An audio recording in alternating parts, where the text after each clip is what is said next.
Good evening, guys. It's Sunday night, and of course, it's the APAT show. Lee, a bit of a special one tonight as we welcome back the World Championship of Amateur Poker. We're back, Lee. We are back. What's going on here? Aren't we like Ant and Dec? Are we not? Are we the wrong way round? Are we the wrong? What's going on? Seriously, I mean, sorry, folks. Has something gone wrong? Yeah. Am I not normally on the other side? I can't help you with that, Lee. I can't help you with that. It wasn't on your rider. Right, it wasn't on your rider. I had grapes, watermelon, nothing about side of screen. Yeah, but I tell you what, next time get those grapes peeled. That's all I'm going to say. All right, it's not acceptable. Not acceptable. Welcome, looking good. Welcome everybody. Yeah, World Championship Amateur Poker 2022. Cannot wait. First events kicked off at 8 o'clock tonight. And I really need to pile in straight away, Des, just to say there's about 20-25 minutes of late reg in the first two events. So get in. If you do want to get involved in them, do. We'll talk about them in a minute. But to be honest, the lobby's just been crazy all day. There is so much going on Party Poker at the moment under the APAT tab. It is pretty nuts. Fantastic. Listen, Lee, one of the things that I like the most about the WCOAP is that when we do this show, the stream, over the period, we've a lot of really great guests on. So tell me, my friend, who do we have with us tonight? Well, we're putting the bar quite high to start tonight because we've got two stars of the APAT show's winning team from Nottingham earlier on in the year. A warm welcome back to Natalie Bromley, and first time on the show. And boy, this has been painful to get him on. It's taken a lot of negotiation. Oh, our people have spoken to his people, and then they didn't want to talk. Oh, but Simon Allen, welcome to the APAT show. Great to have you on, guys. Good evening, guys. Yeah, good to be here. Hello, I'm glad we finally agreed our terms. There you go. It's like a heavyweight boxing championship. You're going to get all the right contenders in the room, and eventually you get a bout at the end of it, and here we are. And it's day one of the WCOAP. What does that mean to you guys? Are you playing tonight? Is it sort of exciting just to have it back on? What's happening? Update our viewers. Well, I've already bussed all three events, No. and I'd bussed all three before 9 o'clock, so let's not get too good. bloody hell, And then bloody turbo hell. about 9:15. So yeah, poker gods hate me tonight, which is fine. Can we So reclaim any hopefully- of the fees, Lee? Can we get any of the fees back? She's out of Might have to do everything. something. It's outrageous. It really is. You did pull the right lever, Des, didn't you? Well, I Yeah, tried, you knew who mate. was I on the tried, show, but yeah? as you can see, everything's wrong way around tonight. I might have pushed it instead of pulled it. Who knows? Oh dear. What about yourself, Simon? You playing? Yeah, I am. I'm playing the 8 Max at the moment. It's the only one that I read tonight from the WCOAP. I also played the Turbo, which I've already busted, unfortunately, about 5-10 minutes before the break. Although I was going really well in the 8 Max. I have a couple of bounties, but I'm on a table with a guy who has been bouncing around chip leader the whole tournament, and he's running really well. And he took about half my stack from me not long before the break. Are we naming names, or are we keeping that quiet? And annoyingly, he's the only guy on the table that I know. A Matthew Dickey, who Matt Dickey, yeah, I've seen him near the top of the leaderboard, yeah. And he's playing well, but he's also he's catching cards when he's needed to, and he beat me aces against King Jack on a fourth to the flush. Oh dear. So that was expensive, but other than that, it's all going well. Yeah, he's currently second in chips, so he's got the starting stack in that both of these tonight in the WCOP was 100,000. Matt is up to 700k already. So that's a couple of hours into the tournament. So, but the important thing with this, guys, is we're coming to the end of level 11 in both of those. Late reg in both of these tournaments tonight is the end of level 12. So you have got about 15 minutes or so if you want to get into either of these at the moment. Both getting close to the guarantees, but not quite there yet. So there might be a little bit of value in those tonight if you fancy trying to get in last minute. Fantastic. Get it done. So, Lee, we've got a bunch of people watching in, as you would expect for the first night, right? The first night of the WCOAP. Is it going to go on late tonight, Lee? I mean, I've got the over on 3 a.m. Is that what you're thinking? Oh, you've clearly not looked at the spreadsheet very well, no. Des, to be honest. Yeah, as we were with all of these mostly they're 2-day events. A couple later on the week are turbo, so they're just the 1-dayers. But most of them 2-day events. They run to the end of level 26 on the day one, which is roughly about a 12:30, 1:45 Respectable finish. Nice and respectable. Funny, if I was chatting to Dan Austin earlier on today. He's going to be doing a few of the shows later on in the week for us. And he said, oh, that's amazing. It's great because obviously, you still got work commitments and other things going on. So that's ideal. Keeps the structure as strong as you possibly can in the tournament. So yeah, we're looking about half 12, quarter to 1 finish on the day ones. Difficult to know where the day twos will go. Depends how many people we'll bring back. So yeah, tricky one to necessarily know where they'll finish, but I hope they'll be around a similar time. It is going to be interesting. So a bunch of you out there in the chat box as well. So do say hello, guys. We'll see your comments. We'll give you a shout out. Triplin is the first into the chat box this evening. He's doing well. He was doing well. I had a look. Event number 2, Triplin was right up there in the top 10. Have I balked him? Is he gone? What? No. I've just seen a comment few down, which I think is probably comment of the night already. So we might be done already. But anyway, yeah. Well, Triplin said good evening all. So good evening to you, Tristan. Triplin is currently 6th in chips in the PLO8. So yeah, going along very nicely indeed in that one. Fantastic. Hold on, I've lost. Here we go.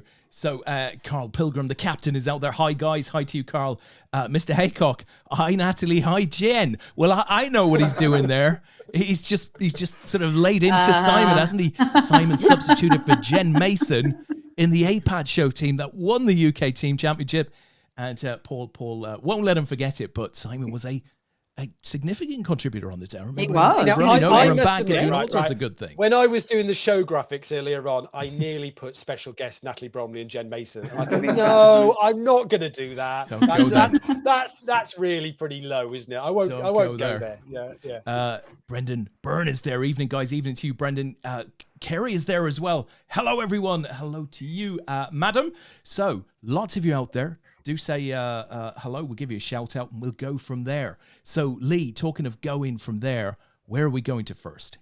Well, first of all, I should say, I mean, I know we've got the World Championships kicking off tonight and there's lots going on there, but let's not forget we have got the final week of Leaderboard Ladders before we take a little break for the summer, which is a combination of World Championships and me heading off stateside for a break as well. So that'll stop until July. Just dropping that in there, Des, because I know you've not yet had enough of people talking about Vegas today.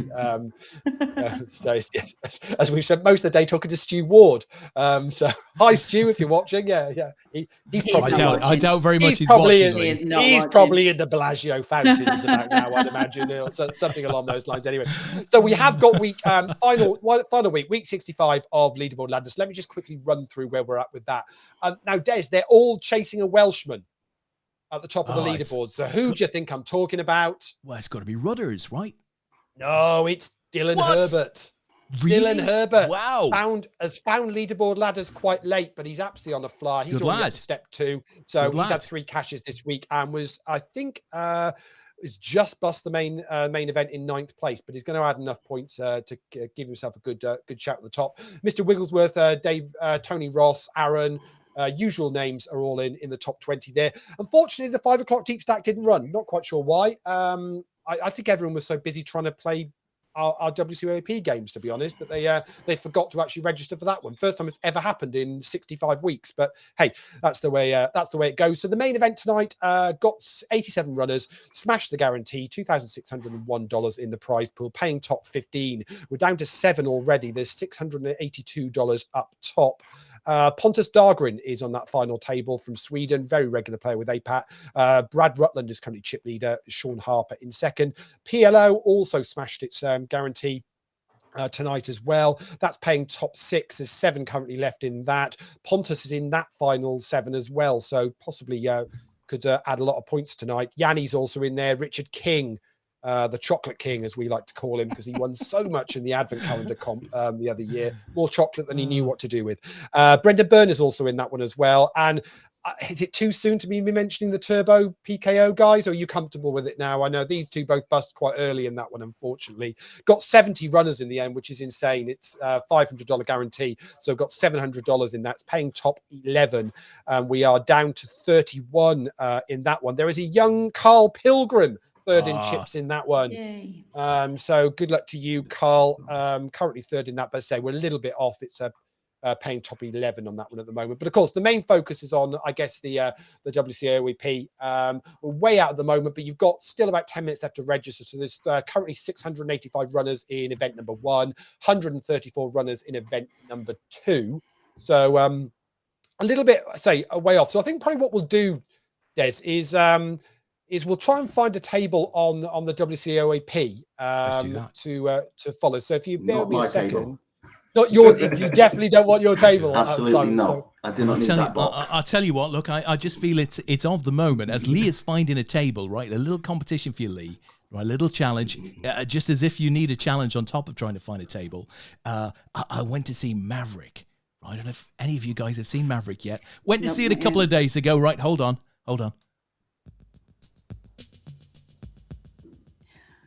Oh, that is enough there we to go. get us. There we go. That'll get you pumped for the. We'll be pulled off YouTube before we know what's going on. Oh yeah, okay. Let's just turn that down. Oh, speaking of YouTube, I should also say we had a good evening from YouTube from one Stephen Johnston. So if you're still there, Stephen, hope you are. Good evening to you as well, sir. I forgot, Stephen. There he was. So right, Lee, we're kicking off the WCOAP. I think we need some call signs. Right, we need some call signs. Right, we need some call signs. Right, so I figured, obviously, being a Liverpool fan, right, 2020, right, we won the league behind the sort of the doors with COVID and everything. I would be asterisk, right, because it was always Liverpool won the league asterisk. Oh, you've got to be okay, clever. Yeah. You've got to be nice man. Just I'm nice man. Just nice man. Yeah, I see what you've done there. Nice man. Do you see? Asterisk and nice man. We need to know. Both. I really. We need to know. No, I'm handing this over to you, Lee. What should Natalie and Simon's call signs be? What do you think? Okay, well, obviously, shouldn't Simon just be Gen 2? I think. yeah. Just Jen. Just Jen. Just Jen. Yeah. Oh dear, Jen Man. We could call him Jen Man. I like it. Jen. What about? So, what did you make of the film, by the way? Did you was it? I liked it. I thought it was good. Did you? Okay. Yeah, I thought there was a brief moment, I've got to admit, 15, 20 minutes in, when all of the pilots were meeting up for the first time. That was a little bit wooden, the dialogue, but outside of that, it was just a good old carper. Very Rocky-like, bit of an adventure, bit of drama, throw in a bit of technology. It was good. Yeah, I really enjoyed it. What, have you seen it, Lee? No, I haven't. No, I don't go out. Bloody hell. I was going to say. Who plans these segments? How have we screwed this up so badly? I don't go out. That's ridiculous. Hell. I'm hoping it's going to be. Have you checked Vera yet, Natalie? Have you done that yet? No, I haven't done that yet. I need to do that. Yeah. No, it won't be on there. It's too soon for that. Sorry, I thought that was Natalie's call sign there. Have you checked Vera? He said actually, so maybe Natalie is Vera. Maybe Natalie's call sign should be Vera. Yeah, that should be it. No, Vera Des is the entertainment system on board Virgin Atlantic. Oh, I very rarely watch it though. To be okay. Fair, so. Got it. So. I think the last. I don't know why it's called Vera. It must be Virgin Entertainment something. Yeah. I tell you what I was most impressed about the movie, because I went to see it in a local view, and it had reclining leather sort of chairs. They've View have invested seriously heavily in their seats and their player experience or their viewing experience, stuff like that. They took a lot of capacity out to put these big chairs in, so it's not just like a certain number of chairs. Every one was like premium. Very impressive. Very impressive, I have to say. Nearly fell asleep. I'm not sure that's the objective. I like the cinema. Cinema's a good thing to do. I'm a big fan. Oh yeah. No, me too. Our showcase in Nottingham, right near where Dust Till Dawn is actually. That's right. Exactly the same. They're like big armchairs with reclinable. Yeah, fantastic. I have fallen asleep in there.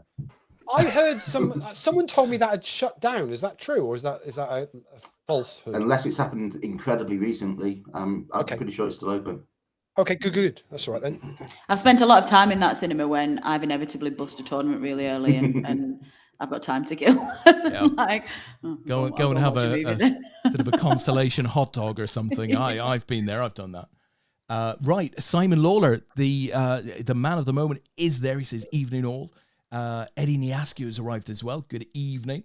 So nice to see you guys coming in. Do say hello if you're watching. So, Lee, have you got a table for us? Shall we switch? Well, I've brought Tristan's PLO 8 table up. Nice, He's probably going to hate us for doing it, to be honest, because It was only simply, but he's also got Never Derek good. Miller on that table as well. Some people might John, right? remember John Miller from back in the day, regular with APAT and a very successful APAT player as well. Yeah, absolutely right.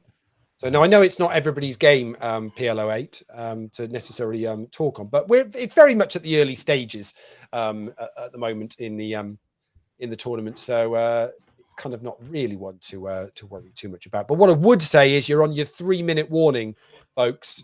We are 3 minutes away from the end of level 12, and that will be the end of buy-ins for both event number 1 and event number 2. So if you are out there thinking, I want to take part in this, then you haven't got very long to get that sorted. I think the event 1, probably with the bounties as well, is going to probably end up having about 5k up top, I think.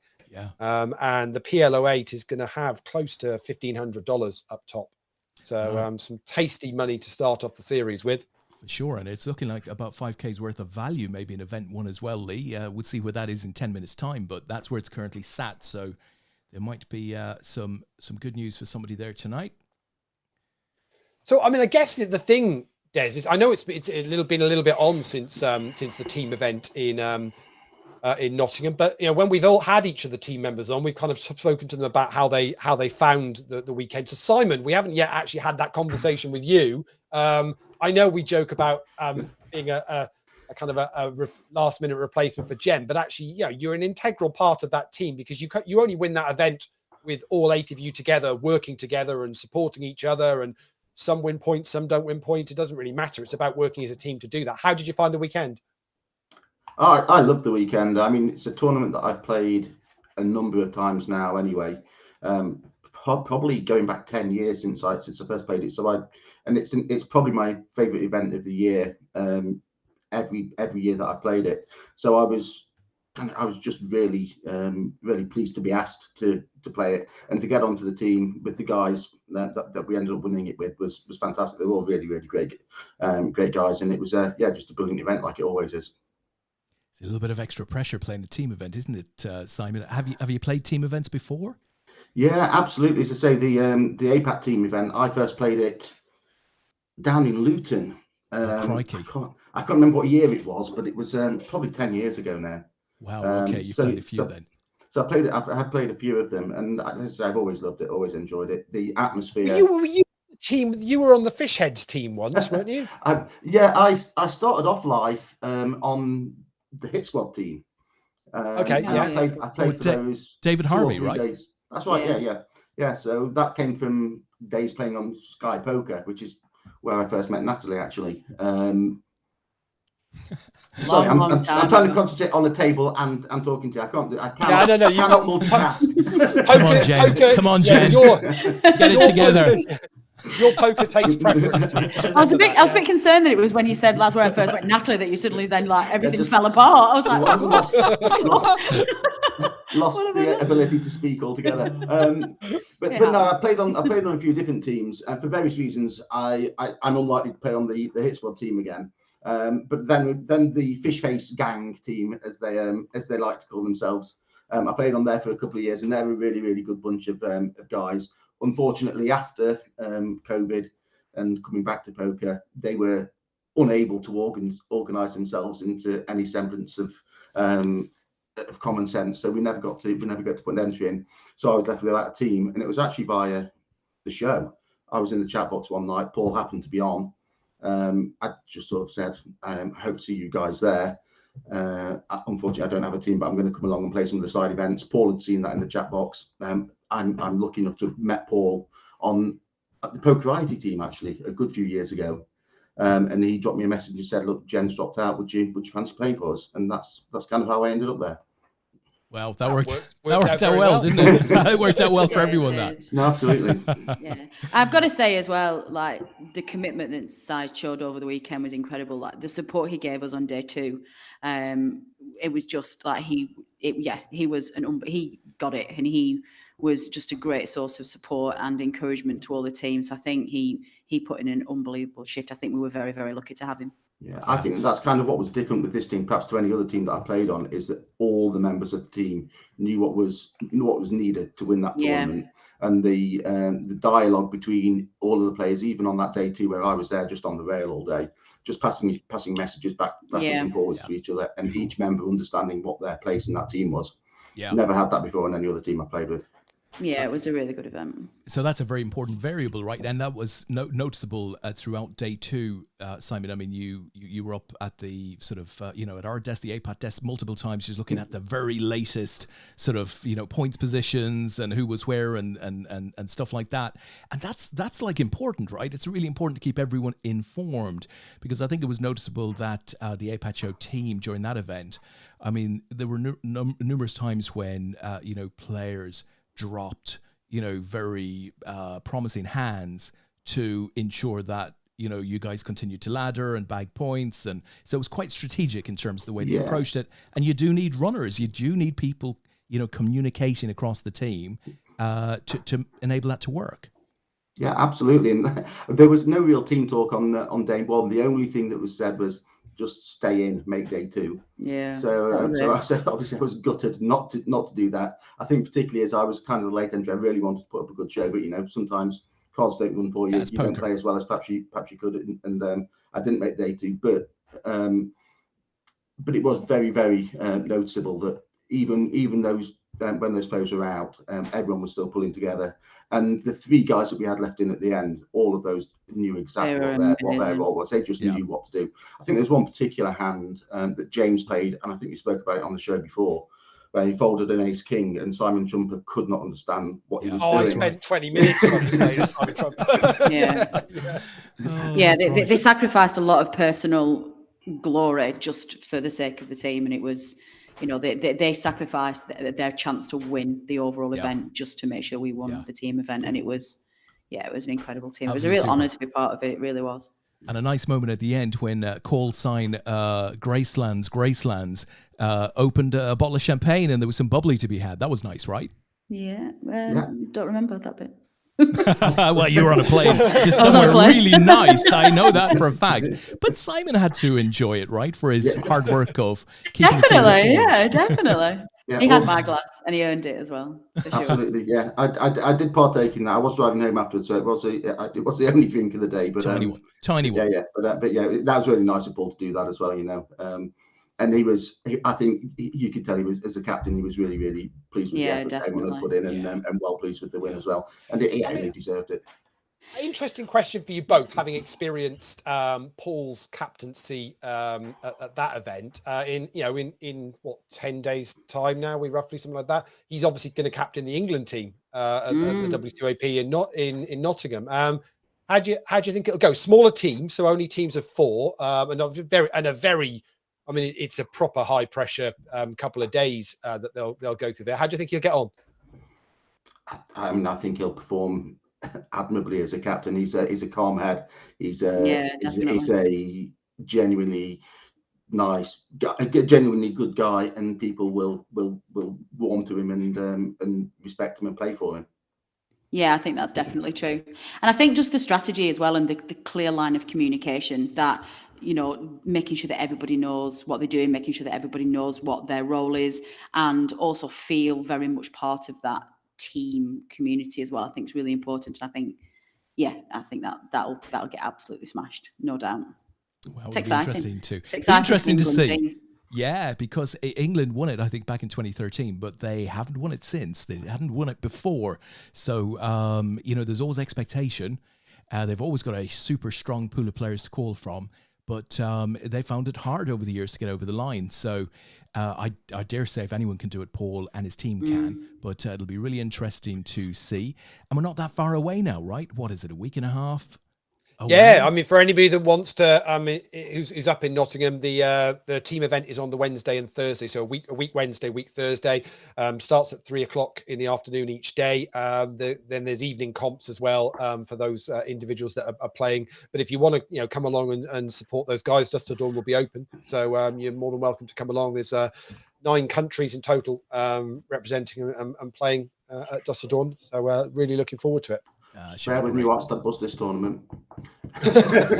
Oh, are you all in? Is that an all in? It is.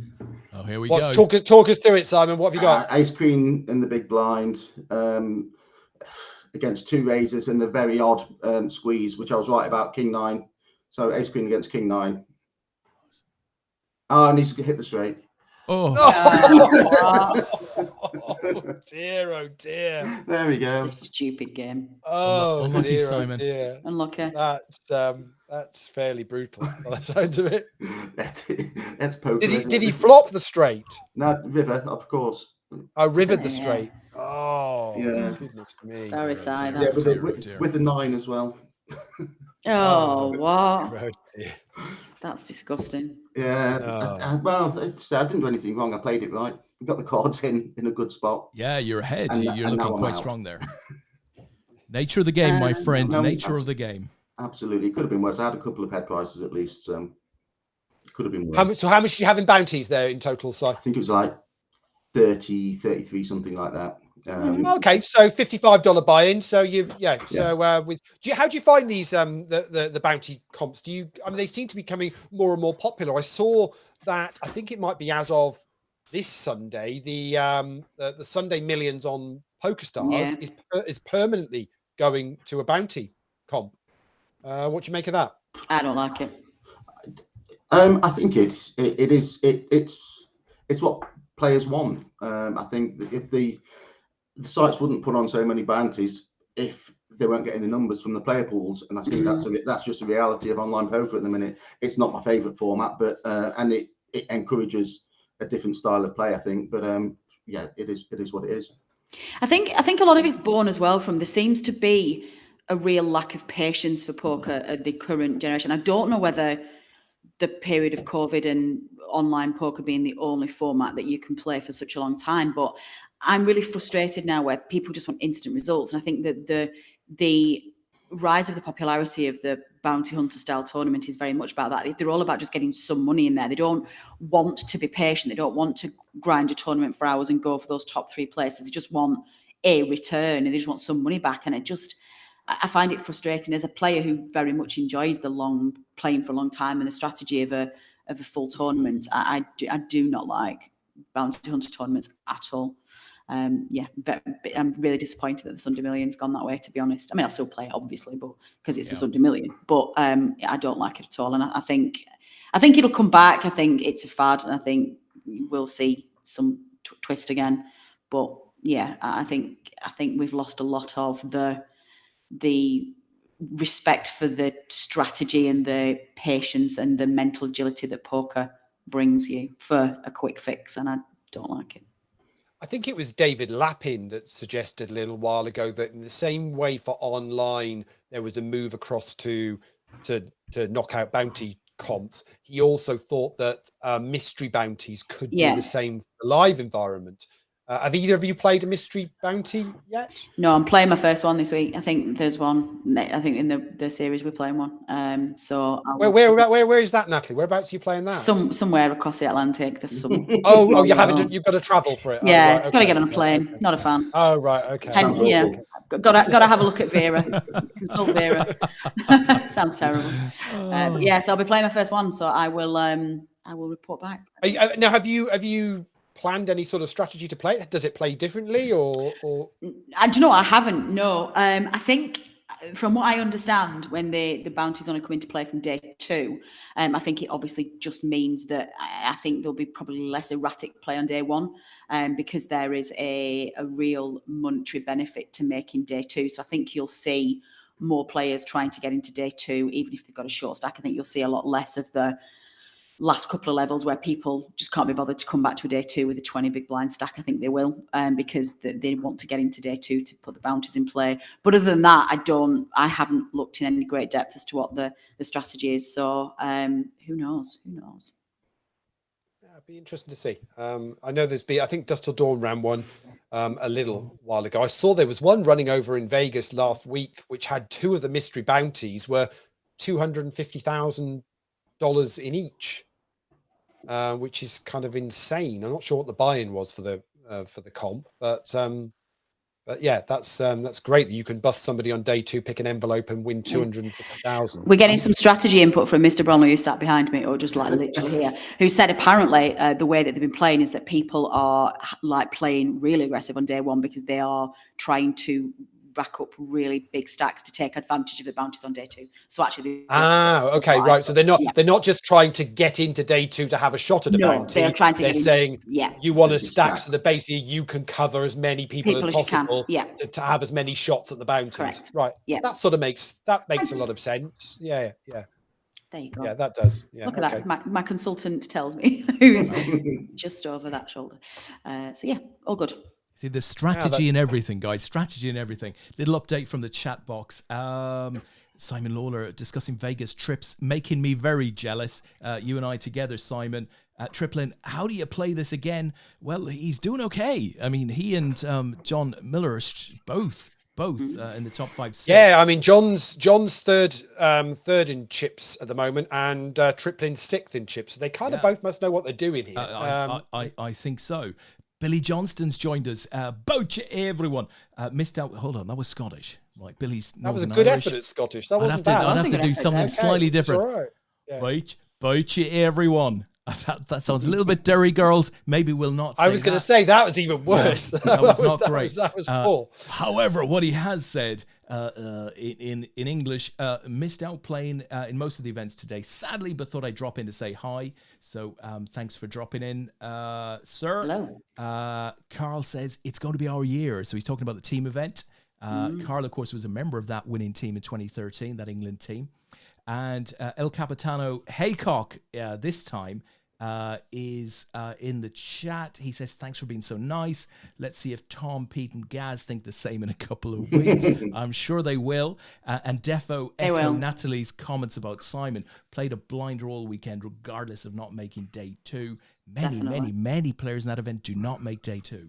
It's just a statistical fact of life there. And Mr. Bacon is there. Bounty tourneys are good for poker ecosystem, in my opinion. Appeal more to recreational players. Prize pool gets spread out amongst more people. Less solvable. All very, very good points from Tom Bacon. Don't be coming with your logic, Tom Bacon. Come on. don't be hitting me up with sensible chat when I just don't like them, and that's all I'm saying. See what happens when you join the show team. All of a sudden he starts coming out with proper technical stuff. Get shut of that guy. Who invited that guy? Tom, what has he ever done? Yeah, for Tom Bacon fans, he will be on the show later on in the week. I think he's got at least 2 shows booked in. Possibly more than that, and crikey, with content like that, we might have him on for the whole week. Let's do it. He's that good. Let's do it. Honestly, it's a little highbrow for both the presenters and the audience. I have to say, I think, Lee. Barry Cullen gives me a bit of a rub down. He says of my Northern Irish accent, shocking Scottish. Say no more. And Mr. Bacon comes back. Also, they don't appeal to nit, which can only be a good thing. There you go. I feel like there was some shade thrown my way there. I think there was a bit heading. That was definitely heading your way, most definitely. I'm not sure knit is a good word for me. I'm going to say I can't win on this show. I either get Bromley never folds or she's a knit. Well, which one is it? You can't. Apparently, you can't be both. Apparently, that doesn't work. That doesn't work. So whatever. So Simon, one of the other questions we always ask a newbie on the show is how did you get into poker? What do you have an interesting poker story of how you got started playing, or is it the same old late night poker drivel that we hear from lots of players? Hey, that's my story. Stop. It's probably not dissimilar to what you hear from a lot of people, unfortunately. I think it was a long time ago. I was trying to think about it earlier on today, kind of how long it's been, and it's got to be a good 20 years since I very first started playing poker, and I guess it was on the back of the poker boom and the Mormon would it be Moneymaker? Yeah, Moneymaker. So not Mormon. I've forgotten the name. Yeah, the Moneymaker sort of phenomenon. When poker was really booming, and that I kind of just thought that's a game that I feel I ought to be able to play. Did no reading, no research. Jumped onto party poker at the time, expecting to be able to kind of take my money and quadruple it.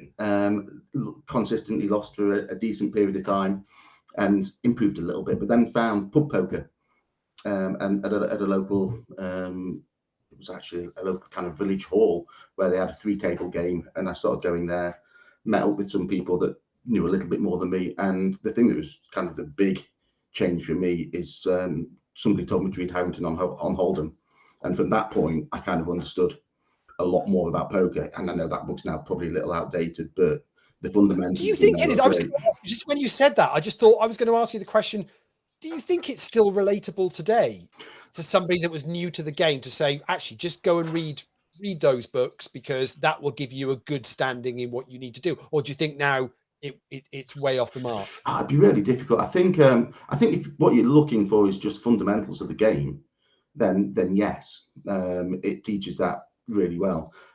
I just think that the game's moved on an awful lot now. Bet sizing is very different.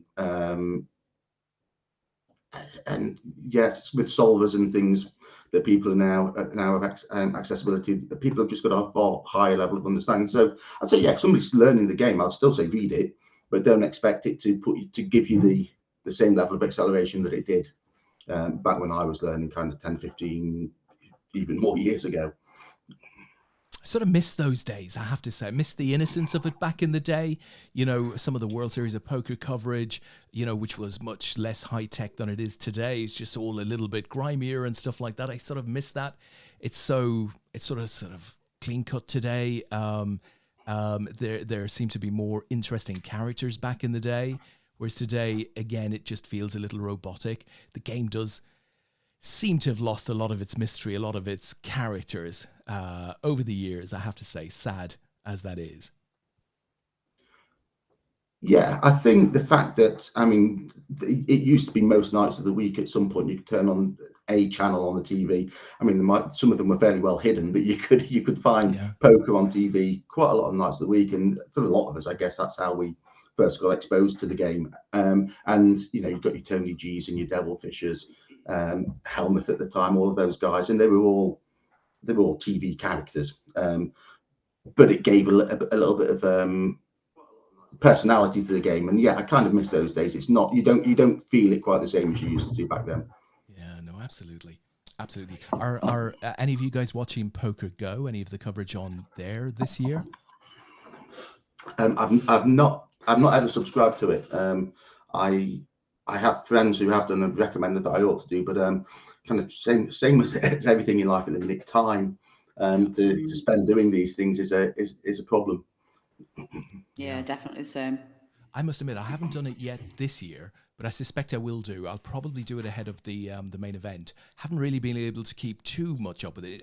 Ironically, I'm being kept updated much more by John Murray and Carl Pilgrim through the Fantasy Poker group. Such a good group. Yeah, and John does a phenomenal job of his John? write-ups. He adds a real touch of character to it.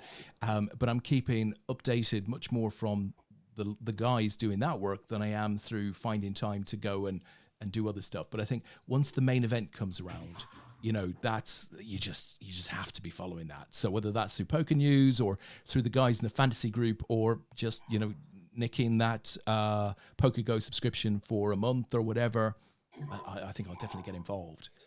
I'm really excited because we're going to be out there for the last week of the series, which we've never. I'm certainly the third time I've been to Vegas, but has always been earlier on in the series. So I'm quite looking forward to that kind of day 4, day 5, day 6, day 7 of the main event, and maybe being able to just kind of go and experience what that's like around the final few tables. And you know, I don't even know how close you're able to get or what you're able to see or anything, but yeah, looking forward to how that's going to be. And obviously in a new venue as well, so it'll be all completely different. Looking forward to that week. Oh, I'm so excited, stop it. Can't cope. This week's going to be absolute. I've got 5 days work of a lot of work to get through, and I've got to do that packing stuff, and I've got to, and also as well, very inconveniently, the trains have all decided to strike this week, so I've now got to find out how I'm getting to Heathrow ahead of the weekend's flight. Oh my God, Natalie, that's a nightmare. Yeah, so we're going to have to drive to Heathrow the night before and park at Heathrow for 2 weeks, which will cost about £4 million. When are you flying? What day?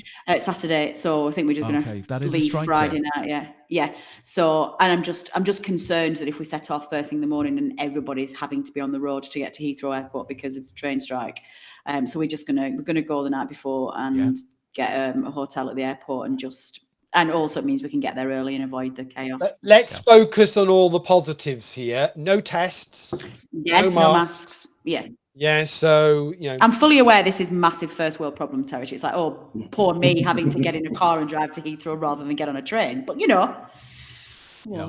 But yeah. Listen, you can point out some of those positives, Lee, and obviously the negatives are pretty large given the whole travel issue in the UK. But frankly, the biggest negative of all, those carpets at Paris or Bally's, what the actual is going on there? Yeah. Couldn't they've got carpets from a recent decade? I mean, what? It's pretty poor, isn't it? I've just switched tables, just in case you're wondering. I've gone off table tripling because I saw a young up and coming player, one Anthony David Ross, who you may well have heard of once or twice in the odd APAT game in the last 2 years, who's currently now 8th in the PLO8. So I thought I'd bring his table up for a little while, as I say, just in the background whilst we're just nattering on about this, that, and the other. So, Simon, how would you describe yourself as a poker player? Are you a tournament only player, or do you play a bit of cash? And what variants do you play? What's your game? Nowadays, I would class myself as an occasional poker player, and certainly a recreational poker player. My games are definitely multi-table tournaments. But yeah, as life's changed over the last sort of 7 years, having a little boy, I play less and less than I used to do. When me and Natalie first played, I would have been playing until 1 o'clock in the morning, most mornings, online at multi-tabling. I perhaps play once or twice a week now. Wow. That's that would have been back at Sky Poker? That's right, yeah. Oh, you were probably paying my salary. That was awesome. Thank you for that. quite probably. That was most enjoyable. I have to thank you for your contribution. Wonderful. That was worth the other back carpet in the Ferrari, Lee. Unfortunately, I haven't got that carpet either. There's 2 carpets I don't have. We just have to keep working harder and harder and harder. I tend to find nowadays I play a lot more to enjoy playing poker rather than at the time it being a grind to with some idea that maybe it would make me rich. I was always profitable and I've always enjoyed it, but now it's I enjoy the social side of poker now an awful lot more than it being a means to make money or even that. Obviously we also like to win, but the social side of it is kind of much more important to me now. Yeah. Did you play all the Sky Tour events as well? Were you is that kind of the community side of it there? Which side? Oh yeah, look, there's some trophies behind me. Look at that. What a setup. Bloody hell. Did you rehearse that before we went on air? That was slick. They always sit just there. Bloody hell. Did you see that? Oh, look at all my Sky Poker trophies. I miss the old SPT days. They were the best. Just out of shock because they're just on the next show. Oh, give me a break for God's sake! I on purpose keep them just. I just don't want to be too showy. Do you know what I mean? It's just We've got one in this house and it's not mine, so it is definitely not on show. I tell you what, guys. Look, I can boast of having a WCOAP bracelet, but this isn't an actual one. This was a mock-up done quite some years ago, so not actually a one. It looks a little bit different to anything that was out. I've got two from last year that we've tried to ship twice to countries around the world that they keep coming back. So I've got two bracelets here that genuinely we've tried to ship them at least twice. One I think was into Kazakhstan, might have been, and it just it came back twice. So at some point we had to say, well, okay, we've tried our best. Yeah. He was a good guy.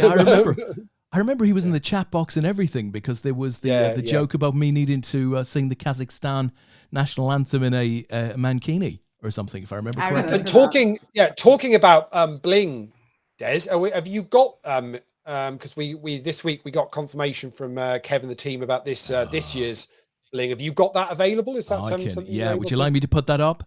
Shall we start? Yeah, shall we start with just the regular bracelet? There we go. Oh, There it is. There So it that's is. that's this year's regular side event championship bracelets. So nice. all of the team winners will get those, and all of the side events, and the online championship winner will also get one of those as well. Pretty nicely, but we'll just wait for this. Oh, look at that. That's so, despite the fact that it looks gold, that is solid silver. Am I right in saying that, Lee? So it is solid silver, and there's a technical word for it, but basically it's wrapped in 18 karat gold. And there is a word that Kev used. Fake. Did he say fake? Something like that. And then it's set with. He meant baked. It's then set with Austrian crystals. So it's a stunning set, absolutely stunning. Very nice. Bracelet for the main event winner. And on top of that, they not only get that, plus they're the World Amateur Poker Champion for 2022, plus they get the APAT gold medal. This week, we also confirmed that the winner of the main event at Dusk Till Dawn will pick up a £3,300 UK Millions seat. Oh, as wow. added value. Courtesy of Party Poker Live, the team there. So that is added on as well. So our main event champion at Dusk Till Dawn is going to have a cracking package of prize, plus obviously a significant chunk of what is probably going to be somewhere around maybe a 40,000-50,000 prize pool as well. Actually, probably nearer 50, I'd have thought. So. I'm genuinely hating the scheduling right now. I'm not going to lie. Damn you. Yes. If you want to swap, Natalie, I'm happy to go to Vegas. I know it's all right. It's all right. Yeah, look, Natalie, I'll take you up on that too. I'll bring a WSOP bracelet home instead and show that off. Oh well, actually, that would be quite nice. Better. That would be kind of cool. Nice. Well, I'm going to win the ladies event this year. I've decided. I'm sure it's that easy, but yeah, I've decided that's the one I'm going to win. How many runners does the ladies event get out in Vegas? Oh gosh! So the last time it was out there, it had its biggest ever one. Give me 1 second. I knew you were going to ask me this question, and I couldn't remember. I meant to double check it, and I'm going to give you a horrible one. So that's all right. We work in round thousands. 3,000 to 5,000. Just give me 1 second to talk among yourselves, and I will tell you. We got any sort of hold music? Well, listen, while Leslie is checking out, Kerry's out there and she says, look, I hate the scheduling as well because I'm on holiday in Cornwall for my son finishing his GCSEs and my other son turning 18. Well, those sound like, some really big achievements to enjoy, Kerry. So don't worry about the poker. Yeah, there'll be another world. Yeah. There will be another WCOAP. That is for sure. One Mr. Simon Brook, call sign Silver, says, "Looks shit. Show me second prize." I like him. You got to respect that. You've got to respect that. Triss is out there as well. Can't get rid of me. So he's still in there. He's still hanging on. Simon Lawler, my heart bleeds for you. So I can't quite recall whose heart. There's going to be a decent following from Team Gotham up in Nottingham, and other guys have all they've all booked up their places. Awesome. And don't forget, if you want seats at Dusk Till Dawn, there's still 3 ways you can do that at the moment. You can either go onto the Luxon Pay app and open an account with them, and then just basically transfer funds to the DTD cash desk for the tournaments you want to play, or you can go into the Party Poker lobby and just use your Party Poker funds in there and register that way. Or if you're at Dusk Till Dawn itself, just go to the cash desk and say Des sent you, and you'd like to enter one of his tournaments, please, and they'll sort it out for you. Yeah, that's sure to either get you a discount or thrown out by Sinclair. Yeah, it might do. One or the other. But anyway, they're all available at the moment. So if you do want to get registered, I say seats are starting to get snapped up quite quickly. So usual thing, poker players leave it all last minute. And so the closer we get to the event, all of a sudden it'll be bang, too late and you missed out. There will be an alternates list for each of the events during the late registration period. But every event is capped and we are expecting those to be sold out. More often than not, I'd imagine before the day of the tournament. But if not, then Dusk Till Dawn will open an hour before the first tournament of the day, and you'll be able to get in and register if you need to there. Whilst we're talking about that, Lee, and I've got an opportunity to ask you directly now. Go. If I was to buy in on Luxon Pay, I think you said last week that you thought you could cash out. Yes, I've been told you could. Yeah. Right? I've been told that yes, you can. You would be able to cash out at the cash desk, or take those funds. So I think it goes back into your Lux and Pay account, but then you can use the cash desk to withdraw from your Lux and Pay account, if that makes sense. Yes, yeah. So anyone should immediately go into your Luxon account, and then you can come back to cash at the cash desk. Yeah, okay. Yeah. So how Lux and Pay basically works is all the venues are kind of like merchants, and they've all got accounts as well. And basically, it's just kind of transferring between accounts effectively. So when they have a payout at their end, they effectively just instigate the transfer direct back in the same way you bought in the first place. Okay. Yeah. The only one that will take a little bit longer, possibly, will be Party Poker. Where hopefully there's going to be some of the Party Poker guys at Dusk Till Dawn, which means they might be able to, action some of these quite quickly. But that's the only one that potentially might take following working day before it gets, gets processed. Potentially. Well, listen, Kerry says, someday I'm going to play an individual event at the WCOAP. Triplin says, I'm regged for a few games on the same day, but let's face it, probably won't be a problem. We'll have to wait and see. It might be a problem. It might be a problem. Listen, talking about problems, Natalie, Yes. you had a horrible sort of mid-May. It didn't work out for Burnley. I mean, I've just got to ask you. Are we going there? Are we really going there? Yeah. Because I feel the pain. I feel the pain. Simon, when we were chatting earlier on, I said this could be this is the moment. Yeah. Just dig it out. How is it a month on, Natalie? How is it a month on? Actually, all joking aside, it is much better than it was a month ago. I feel like a weight has been lifted off our shoulders. And I think now that the pain of relegation has settled, I think it's going to end up being the best thing for us. I think there was a danger that if we'd have somehow survived and clung on for another season, it would have just been exactly the same next season, the same squad, the same strategy, the same everything. And it's just been really painful and really dull to watch for a good 2 or 3 years now. Yeah. I was very, very, very over Dyche and very happy for him to go when he did. And I think now it's happened and you've got to deal with it because you've got no choice. I think I am massively excited by the new manager, hugely excited. I think it's exactly what we need. And I just think there's so many players that have gone and so much dead wood that we needed to clear out that squad. And it's a chance to start again. And I think for me, the biggest thing that we needed was a chance to rebrand. I think we'd adopted a style of football that we had to play in the Premier League to survive. And there was nothing wrong with that. It was effective for a very long time. And it brought a stability of a Premier League position and financial stability. But then that stopped being effective quite some time ago. And it was fun for a while. We got this reputation for being, I can't say the word on air, but just being like, I guess, the physical, barely a physical. You replaced Stoke on a Tuesday. We replaced, and it was all very funny, like Ashley Barnes, all elbows up front and stuff. And then Dyche kind of got hold of that, and he completely accelerated that reputation. He was like, yeah, we're strong jaws, and I expect my players to, I don't care how they get it, as long as they, fine margins, stay in the game, try and nick a goal. And it's just, by the time we left the Premier League, I think we were probably one of the most unpopular clubs to be in it. Nobody liked watching us play. Nobody liked listening to us. We were a bit of a joke. And even if you think about a Vincent Kompany Burnley, immediately that brings a completely different. It does. You suddenly go, oh, okay. And I think the next time that you see Burnley in the Premier League, you'll be looking at a very different club. So I think I'm all right now. I've got over it. So that's the big question, right? Do you think do you go into next season thinking about like a possible championship win or a top 2 or a top definitely. 6? No, but seriously. So how much rebuilding will have to be done there? And a lot. Yeah.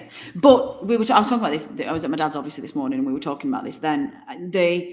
The beauty of the championship is that there aren't any restrictions on the loan market, and where there are in the Premier League, and you can't get loanees and there's all sorts of rules and things.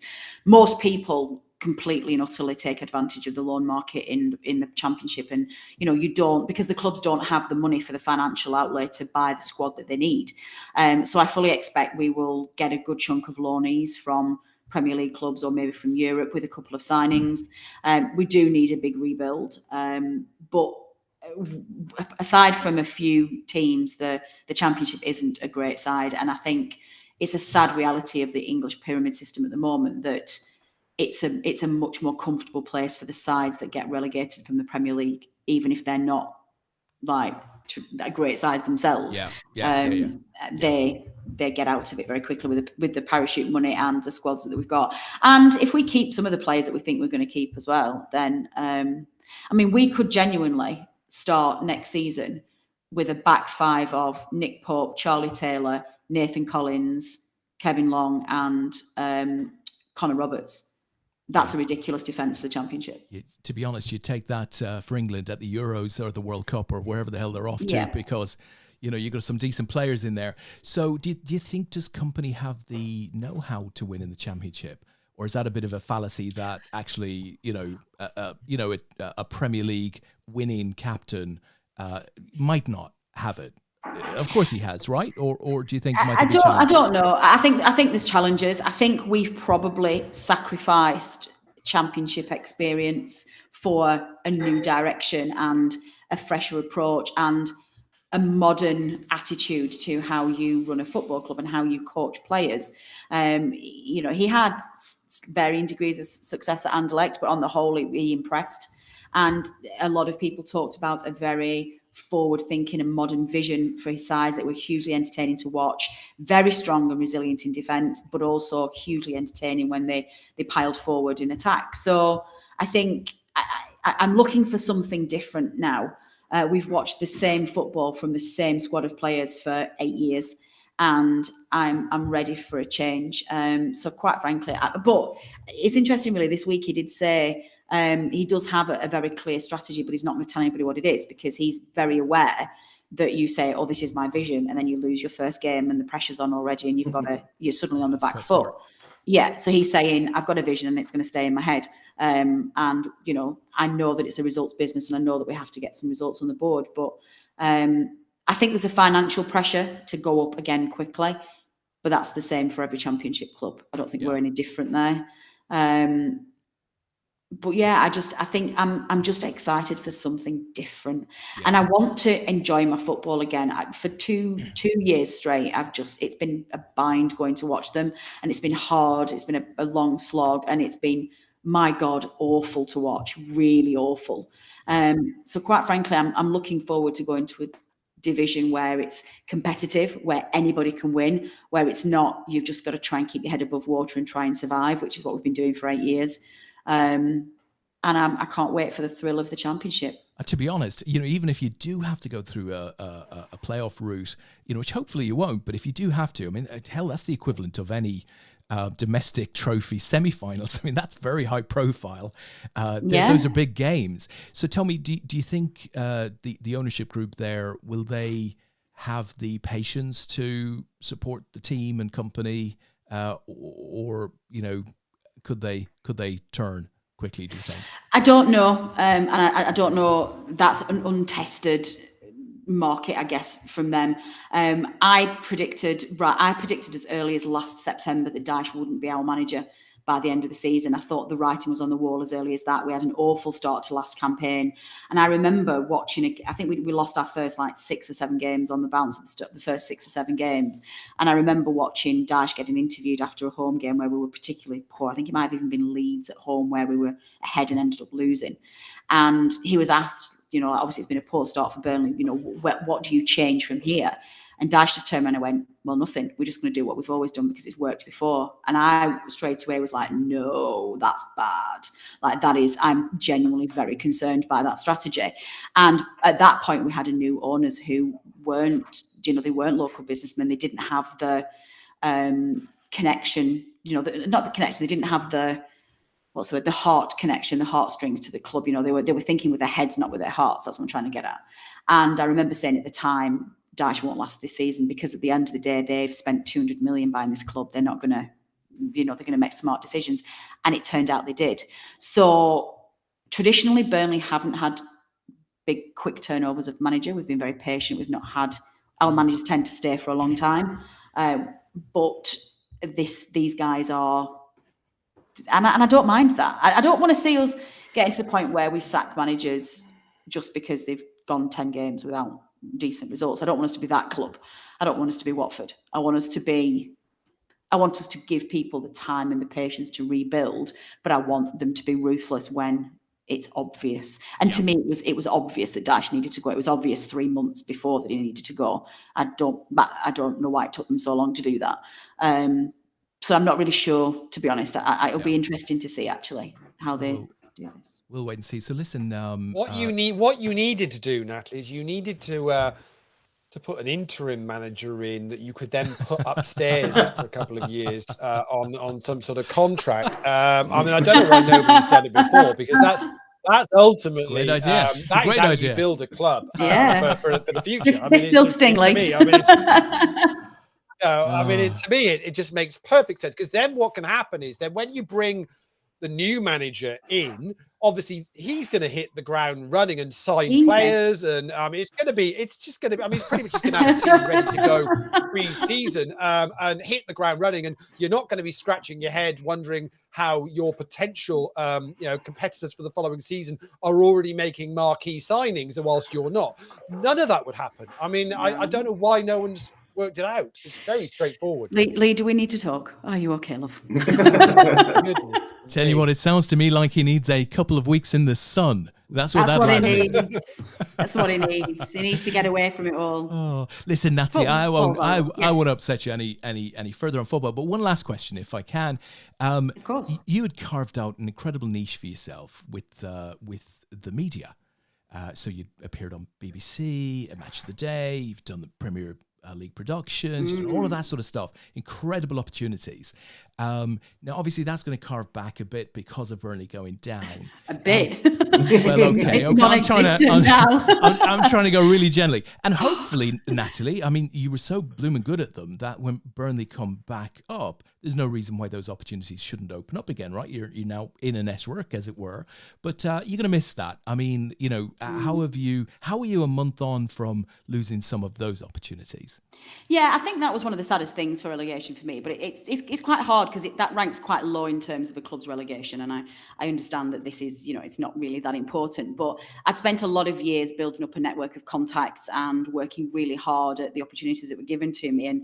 And certainly last season, I was a regular on 5 Live, and I got to the Monday Night Club. I got to be on 5 Live Sunday show quite a lot as proper panelist, not just as a phone in, and good. It was a bit much. It was a bit. Actually, to be fair, it was a bit much. I think one of my friends said like Bromley's on the BBC more than Jimmy and Gina. So I mean, to be honest, when they renamed it the Bromers Broadcasting Corporation, we knew at that point it was just it was just a bit. It was too much. But it genuinely was like overnight. As soon as we got relegated, to the point where I think I was booked for something like 7 appearances on the Monday, the day after the last game of the season, and 5 of the 7 cancelled, and I only did 2. And I had emails all that day after relegation. I had so many emails from a contact saying like, "Oh, what a shame. Well, obviously we won't need you next season, but all the best. See you later." And it was just brutal that they were just falling left, right and centre. So I did, on the Monday afterwards, I literally sent out so many emails to all my contacts just saying, "Look, don't forget about me. You've got my details. I can talk about things other than Burnley if, if an opportunity comes up and you want a female voice in a very heavily male-saturated market, give me a call." Interestingly, a few opportunities have come up since company was announced. And one of the things I'd said to, I think it might have even been Leo, I said this to, I think I've always been a little bit sceptical about the media attention that some of the managers like Steven Gerrard, Frank Lampard, Wayne Rooney got when perhaps their managerial experience didn't deserve it. And a lot of it is that ex-player, and it's that, well, Sky love them. It's all their friends that are in the studio and they get an unfair and a disproportionate amount of media attention. And I thought, you know what? Vincent Kompany's going to get that for us. Sky hates us, the Premier League hates us, referee hates us, other fans hate us. But if you get a manager who's as charming and as clever and as likable and as media savvy as Vincent Kompany, and as it proved, once all the signing was taking place, I did about 4 or 5 radio shows where people wanted to talk to us. So yeah, it was Yeah, I mean, as a United fan, not a bad word to say about Vincent Kompany. He's amazing. I think, great player, great human being. And hopefully brings City loanees. That would be nice. Does anybody want to send us a loan? That would be great. Yeah, but it's an interesting one. But I think just to finish that off, Des, all I can do is I've still obviously got my podcast, which is still the #1 Burnley podcast. We've got I've still got my column in the newspaper, and I've just got to carry on for a year doing the fan content, putting things out in the community, and hopefully still being there, because it's still, irrespective of the wider opportunities with the national media, even fan-based content, there's just no females out there doing it. So, and I just want to keep a female voice in there somewhere, even if it's a very small one. So yeah, we'll see what happens. No, well, we wish you the best of luck with it, Natalie. Thank you. 1,000%. I mean, I love what you do, and you've done it at a super high level, and it's shit really that wow, what we're going to hear of you this year is determined by Burnley going down. That's a real shame. Yeah, it is. But what it is also going to give me as well is an opportunity to do some other things. So I've still got my Burnley podcast, but one of the things I'm writing at the moment, from the last time I was on the show, you'll remember the Hearts of Queens initiative that I launched on the show, which was very, very, very kind of you to give me that platform to do that. One of the things I'm writing at the moment is a podcast that's going to be linked to that, which is it's just going to be between 6 and 8 episodes of season 1, and each podcast is going to feature on a women's issue, so suffrage or reproductive rights or inequality in the workplace. And it's going to be very much it's going to be more like a Malcolm Gladwell style podcast, where it's investigative, and it's, we talk to lots of different people and just get awareness out there. And that's going to be run alongside Hearts of Queens. So let's look on the bright side. The reduction in Burnley stuff means I'm going to have an opportunity to write something else that I'm really passionate about, and so hopefully my little voice will go bigger in the poker world. That one. Little, I wouldn't have said little. I'd never have said little. I'd have been afraid to say little, to be honest. Yeah, but we'll see. So that, I'll always find something to do, Des, you know that. Yeah. Oh, hell yeah. I mean, that's a shame, really, because Lee and I, we definitely want to do more stuff with you. So. Oh no, please do. I'm free. I'm free now. I've got all the time in the world. Not being funny. I can't even get for 5 minutes so we can decide what shade of red. Oh God, that's true. I forgot about that. Yeah. Lee's designed our logo. How many weeks have we been trying to get together so we could finalise a font and a shade of red? Lee's been amazing. He volunteered his time, and one of the things he wanted to do to help was to design our logo for the initiative, and fantastic. It's amazing. But it's a bit Scorsese red, so it's a bit like that. And also for those listeners who are quite who this will grate on them, the logo is very round and very curvy. And then we've got very hard font, and it's like, oh yeah. So let's do that this week, Lee, because I'd forgotten about that. Oh, she's a lovely client, honestly. Lovely client. I'm not at all demanding, as you would imagine. I'm not hard work at all. That is that is talking about design stuff. Did I sent you a picture earlier on, but did you get a? No way! Look at that. Hold on. There we go, folks. Look at that. All over the world. That is incredible. Yeah, so, limited edition. There might be 1 or 2 in Nottingham in a couple of weeks' time. That is fantastic. I want one of those, Lee. I want one of those. Yeah. Why didn't we get these for the show? It's a good point. Hey, maybe there'll be a WCOAP team in the next UK team championship. Right? I'm now thinking, why? Yeah, you shouldn't be packing for Vegas. I'll just send you T-shirts. Basically, that would work. That would work. Yeah, excellent. If only you were going there before I landed, that would have been really useful. I have one other design at the moment. Do you want to see the other design, Des? Oh yes, please. Yeah, hang on. Go on.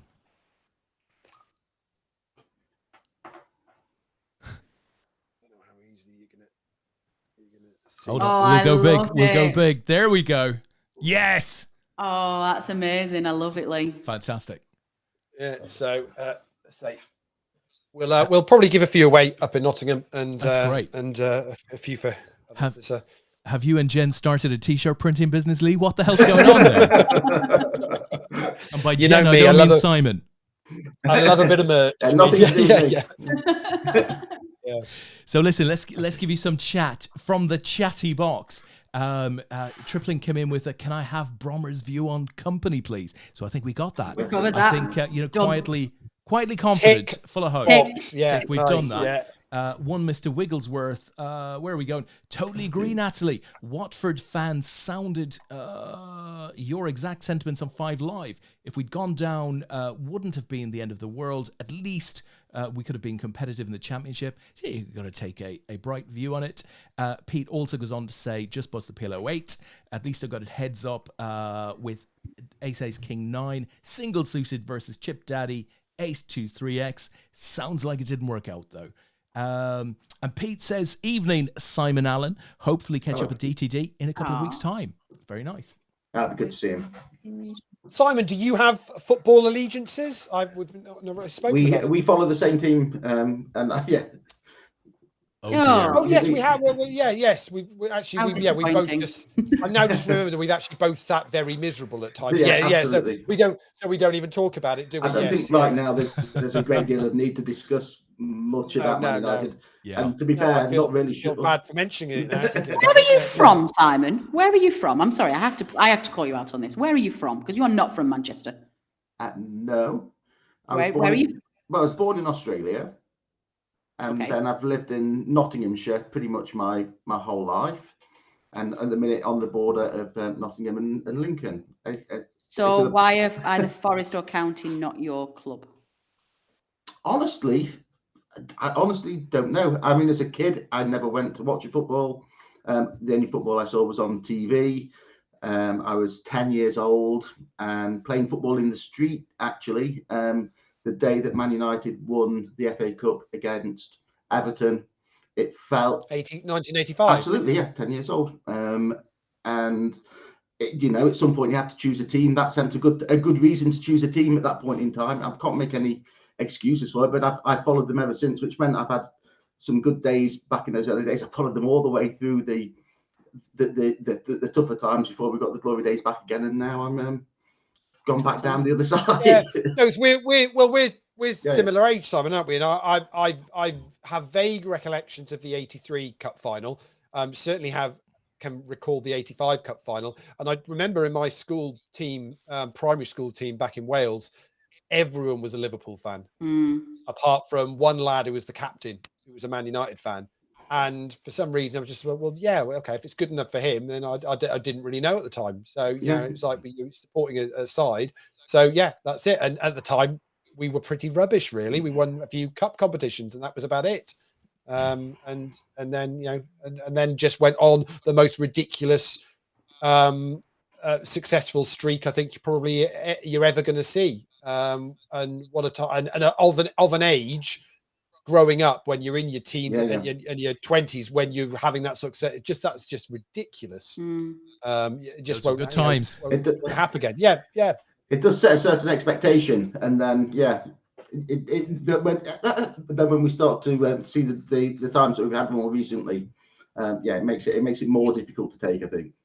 But I'm a firm believer football is cyclical. Whether you're the toppest performing teams or you're the teams that are teetering around the top flight or the top of the Championship, everything's cyclical.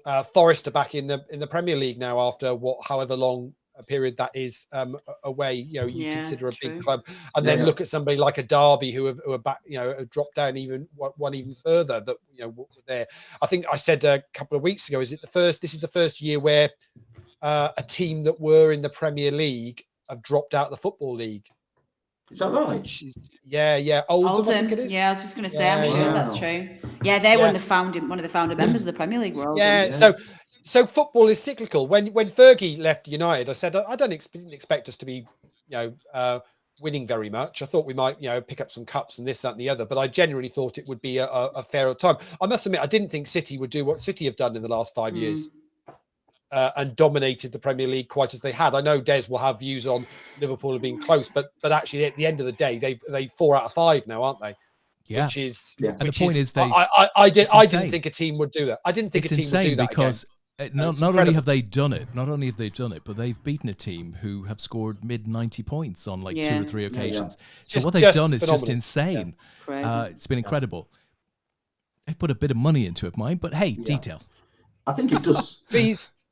So it seems the gap seems a lot bigger than it's ever been right now, though, I think, between the 2 top teams and where everybody else is. Yeah, it really does. Yeah. Pleased with your new signing, Mr. Duffy? Yes. I mean, he's only a young lad and he has to prove himself, but crikey, you can't sign a player for that value and not be excited, certainly. But, it's a couple of crazy signings for that sort of price, because you think Haaland has gone for a similar sort of money as well. And then you look at some of the other players that are being quoted. Whenever United are in for anybody, they probably put United tax on it, and you can stick another 20-30% on it. And they're quoting, 80, 90, 100 million for players. And you're thinking, I think both of those two are an absolute bargain at the price that. Well, Haaland is getting a huge take home, right? So I think, what was it? 55 million was his buyout, but he could be clearing 300-400K per week on top of that. So, I mean, it's a huge amount of money. That's a lot of Chanel. If you look at it like that. But he's got to be the most exciting striker in years. I mean, his goal stats are huge. Yes, just leave the table up for a second. I'm just quickly going to do something. So just leave it up. Yeah. No worries. Yeah, because I've just noticed something, because I will give you an update on the poker in a minute, because there's where the leaderboard ladders kind of stuff is finishing pretty quickly. The PLO has concluded. That was a win for one Brendan Byrne. Yay! Which is excellent. So from the APAT team. So well done to Brendan. Well done, Brendan. And we've also got the no limit holders finished as well. Anders Henriksson from Sweden picked up the win there. But so all we've got left running is the turbo knockout, and I'm going to bring it up on screen because we have one chip leader, which is one Carl Pilgrim. Second in chips is one Thomas Bacon. Wow. And we've also got James Ball and Theo Garabegia from Germany. So we'll watch that final four play out, see whether Carl, who we've not seen playing many APAT games lately. I know he's been busy doing lots of other things. Looks like he could possibly pick up a win. Here he goes. He's all in. This can't be an infamous. Well, he can't go out. Certainly, he's a pretty significant chip leader, is he? Yeah, he's got well over twice the stack of Tom Bacon. Yeah, so. Carl, one of very, very, very few players to have won multiple APAT national titles live. I'm going to say maybe 2 players, Lee. Yeah, and it's incredible when you think about it. It's incredible when you think about it, because he doesn't ever play any hands. He's an absolute nit. So I don't know how he does it. Well, the ones he does play, he evidently plays them well. Yeah, he's obviously, had so much training from Emma at home to improve his game. That's true. Sticking with the City thing, Des, what do you think City need to do with the Sterling problem? Just get short of him. Yeah, I mean, there's talk that he's going to go. So they're talking about Chelsea 60 million today. It's a difficult one, really. Right fit? I'm not sure. That's not a good fit, I don't think. So I'll tell you what, Liverpool fans were talking about him fairly recently. There seemed to be some degree of appetite to possibly have him back, which I didn't think I'd hear. But it's a shame, because what was Liverpool's fan? What the Liverpool fans' situation when he left in the first place? Was there an issue, or are they happy to take the money for him at the time? Or no, I think they were upset. It's more. I mean, Sadio Mane, for example, has left over the weekend. Sadio, I think, meant a hell of a lot more to Liverpool fans over the years than Raheem Sterling did. Yeah. And yet, his leaving has been. The response to it has been massively positive. Good luck in your next club. Thanks for everything that you've done.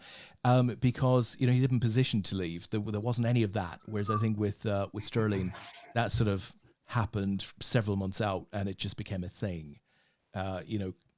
Fans, I think, like to see their players play to the end of their contract or whatever. Just keep it nice and clean. Don't position to get out, and what will be after that.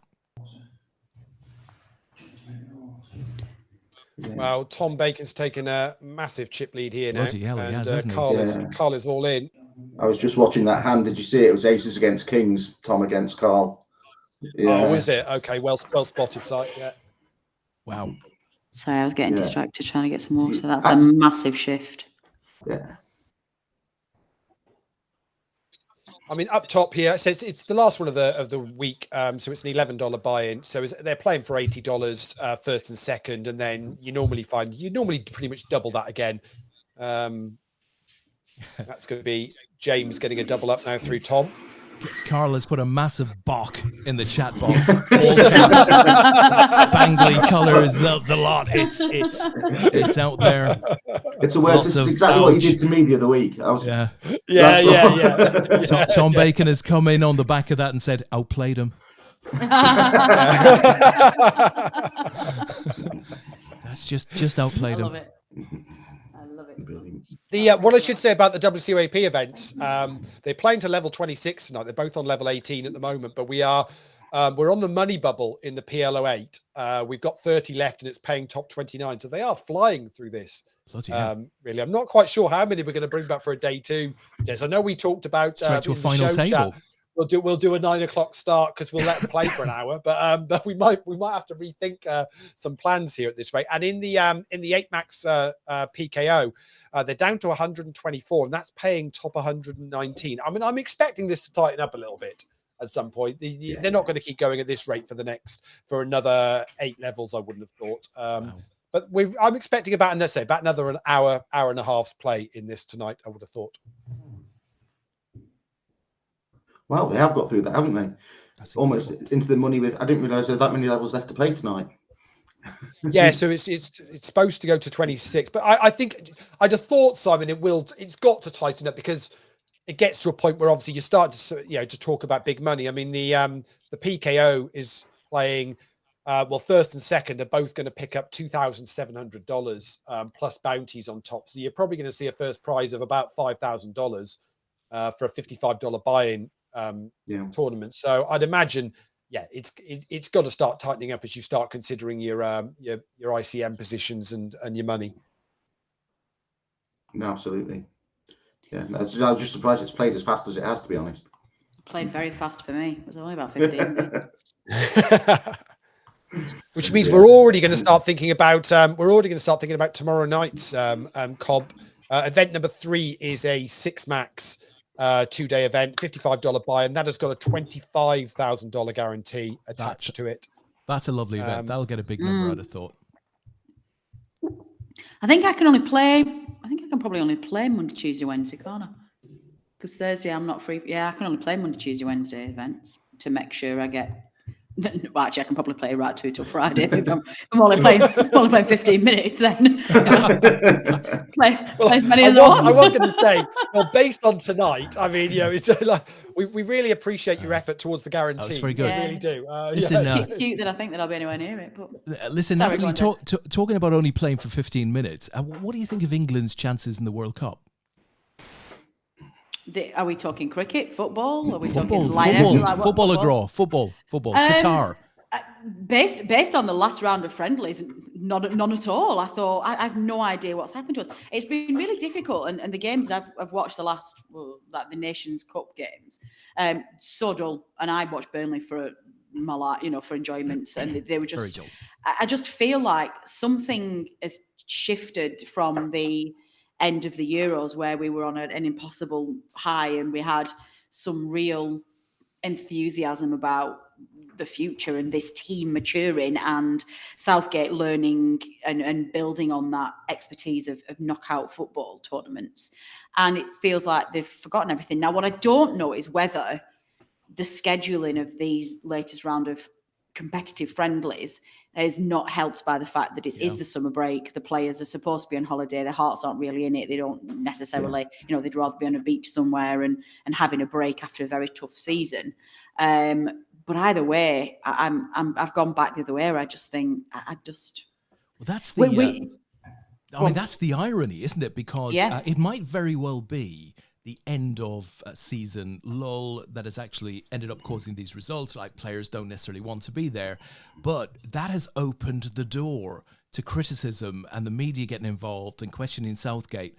And once that door is open, bloody hard to shut it again, isn't it? It really is. And to be honest, it's justified. It's justified criticism. I think generally speaking, the press and the fans have learnt from their lessons in the past. And I think they've been very generous towards Southgate. They've been patient. They've been willing to give him the time that he needed. And I think a lot of England fans have realised that building a national team, you need to follow the model that other, particularly European countries, have done, where you put a manager in place to mature a side for 3 or 4 tournaments down the line, rather than England model of sacking one when we go out in the quarterfinals on penalties to Germany in the Euros and then try again the next time. That's not an effective model. I think the thing that worries me about Southgate, I think 2 things. I think I was impressed with his overall strategy in the Euros, if you apply that purely in the vacuum of tournament knockout football, because it worked, and you don't have to be entertaining. You can't have everything. You can either have results or you can have entertainment in a knockout tournament. I can't remember a German side who lifted a trophy who were particularly good to watch. They're just efficient and they get the job done. So I think I was impressed with that. I think he made mistakes in the final, but he never had the experience of a final before, and that's understandable. He came up against a very experienced Italian manager who'd been there lots of times. So I'm all right with that. But what I'm concerned about at the moment is that he has one of the most exciting and technically gifted squads that we've had in a long, long time. And he's just not playing to their strengths. And he's not... No. It's not effective football. Look at the difference in the last 10 minutes of these games when he brings Grealish on and they run it. It's like, oh, come on. It's like, we can all see this. So I'm just a little bit concerned about a possible stubbornness there and a rigidity in his tactics, and maybe it's that Dyche thing again, isn't it? Of thinking, well, it worked in the Euros, so it must work again, and not evolving and not adapting his strategy. Yeah, I'm concerned at the moment. Wow. So what do you think, Simon? Do you think can Rashford get back into that team? Sancho? I mean, it's just insane, man. I mean, what's happened? You were just talking about that. I just want to pick up. I just want to pick up on that. There was a story that ran about 4 or 5 days before one of the drubbings England had over the past and Southgate was talking about how it would be very, very difficult for Rashford and Sancho to get into this squad now. It's an uphill struggle, because I don't know whether you saw the story, but it basically being questioned about it. Yeah. And then you got absolutely stuffed 4-0 and look, no. And I just thought, I bet Rashford and Sancho were sat on some beach somewhere going, all right, okay, yeah, fair enough, yeah. How much? But where can these lads find their form? Though, that's the biggest challenge, right? They're going to have to find their form to be able to get back in.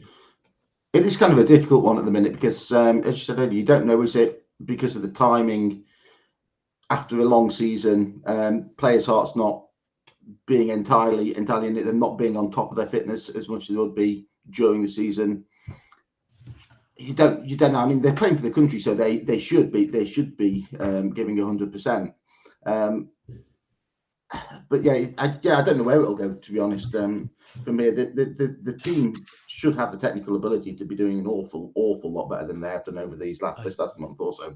Yeah, you'd have thought so, right? You'd have thought they'd have gone to Qatar as one of the favourites. What do you think, Lee, on Rashford and Sancho? I mean, can they make the sort of start to the new season to get them back into the running?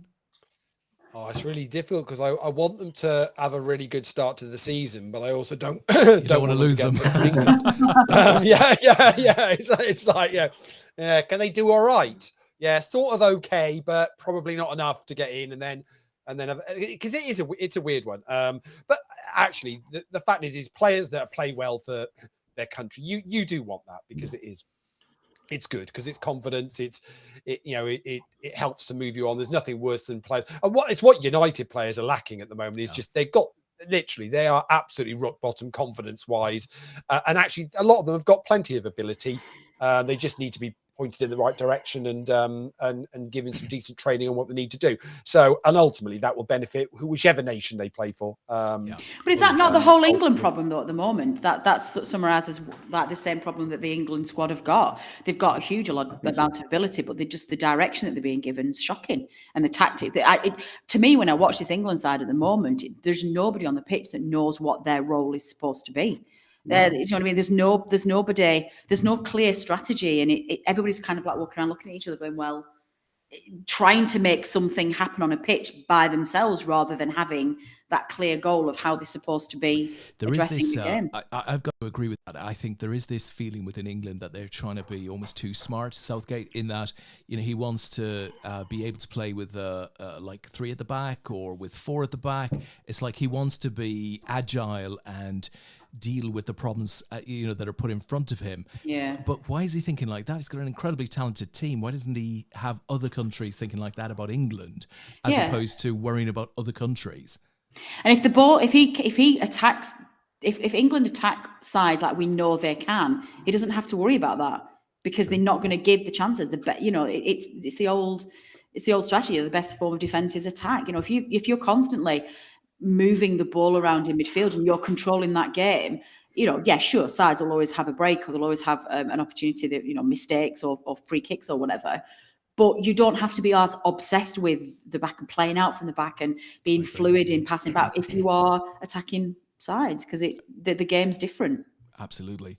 Well, it all augurs well for Wales, Lee, because you got to play them, right?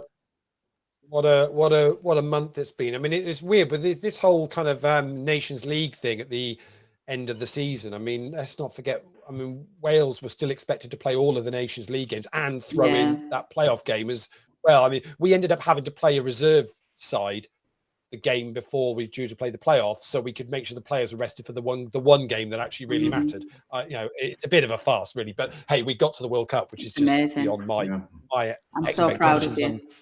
Yeah, it's just, you know, I feel like I did my bit when I was playing for Newport Schoolboys back in the day. Well done. Yeah. I feel somewhere I helped to head us in the right direction. I've got to say, Lee, I was a huge fan of the spat between Connor Roberts and Wout Weghorst at the end of that Netherlands and Wales game when he scored that winner right at the end. And literally, those who haven't seen it, obviously they both play for Burnley, and Wout Weghorst scored a winner, a really like heartbreaking winner. Well, we'd scored in added. Oh, had you? I hadn't realised that. Yeah, but I think Bale. We'd equalised and added on time. Bale had scored in like 90+2 or something, I think, and then he was it 90+5 or something like that. He did. And he scored. And Connor Roberts, who, like Burnley's right back, went flying up to him and kind of like got in his face and went, "Why couldn't you do that for Burnley? Like we'd literally just been relegated." And he wouldn't let it go, and he's following him, Weghorst. And then a couple of days afterwards, he was asked in the second game. He said, "Oh, have you made it with Wout yet?" And he went, "No." He said, "Oh, you're going to?" And he went, "If he bothers coming back, maybe." And it was just like, and it was hilarious. Brilliant. Why couldn't you do that for Burnley? I was like, yes, Connor Roberts, you've gone up in my estimation now. Excellent. Couple of shout outs on the poker, Des, because we're still heads up James Ball versus Carl Pilgrim in the big game. I mean, this is the one. This is the match. Tom Bacon was very unlucky. Got in ace queen versus the tens of James. I don't know whether you saw the hand, and hit a queen on the flop and then a 10 on the turn. So that did for Tom Bacon in third, but very well done to him. They're playing heads up now. So the bubble has burst in the PLO8. So 29 players are getting paid in that.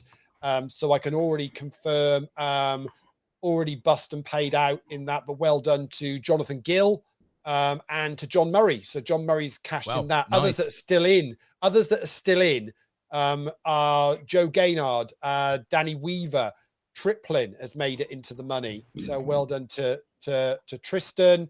Who else can I see there? Steve Bailiff, Scouse, well done to you. Graham Clarkson's there as well. Tony Ross has made the money. Mike Stapleton from Canada, who's regularly plays with APAT, is in the money as well.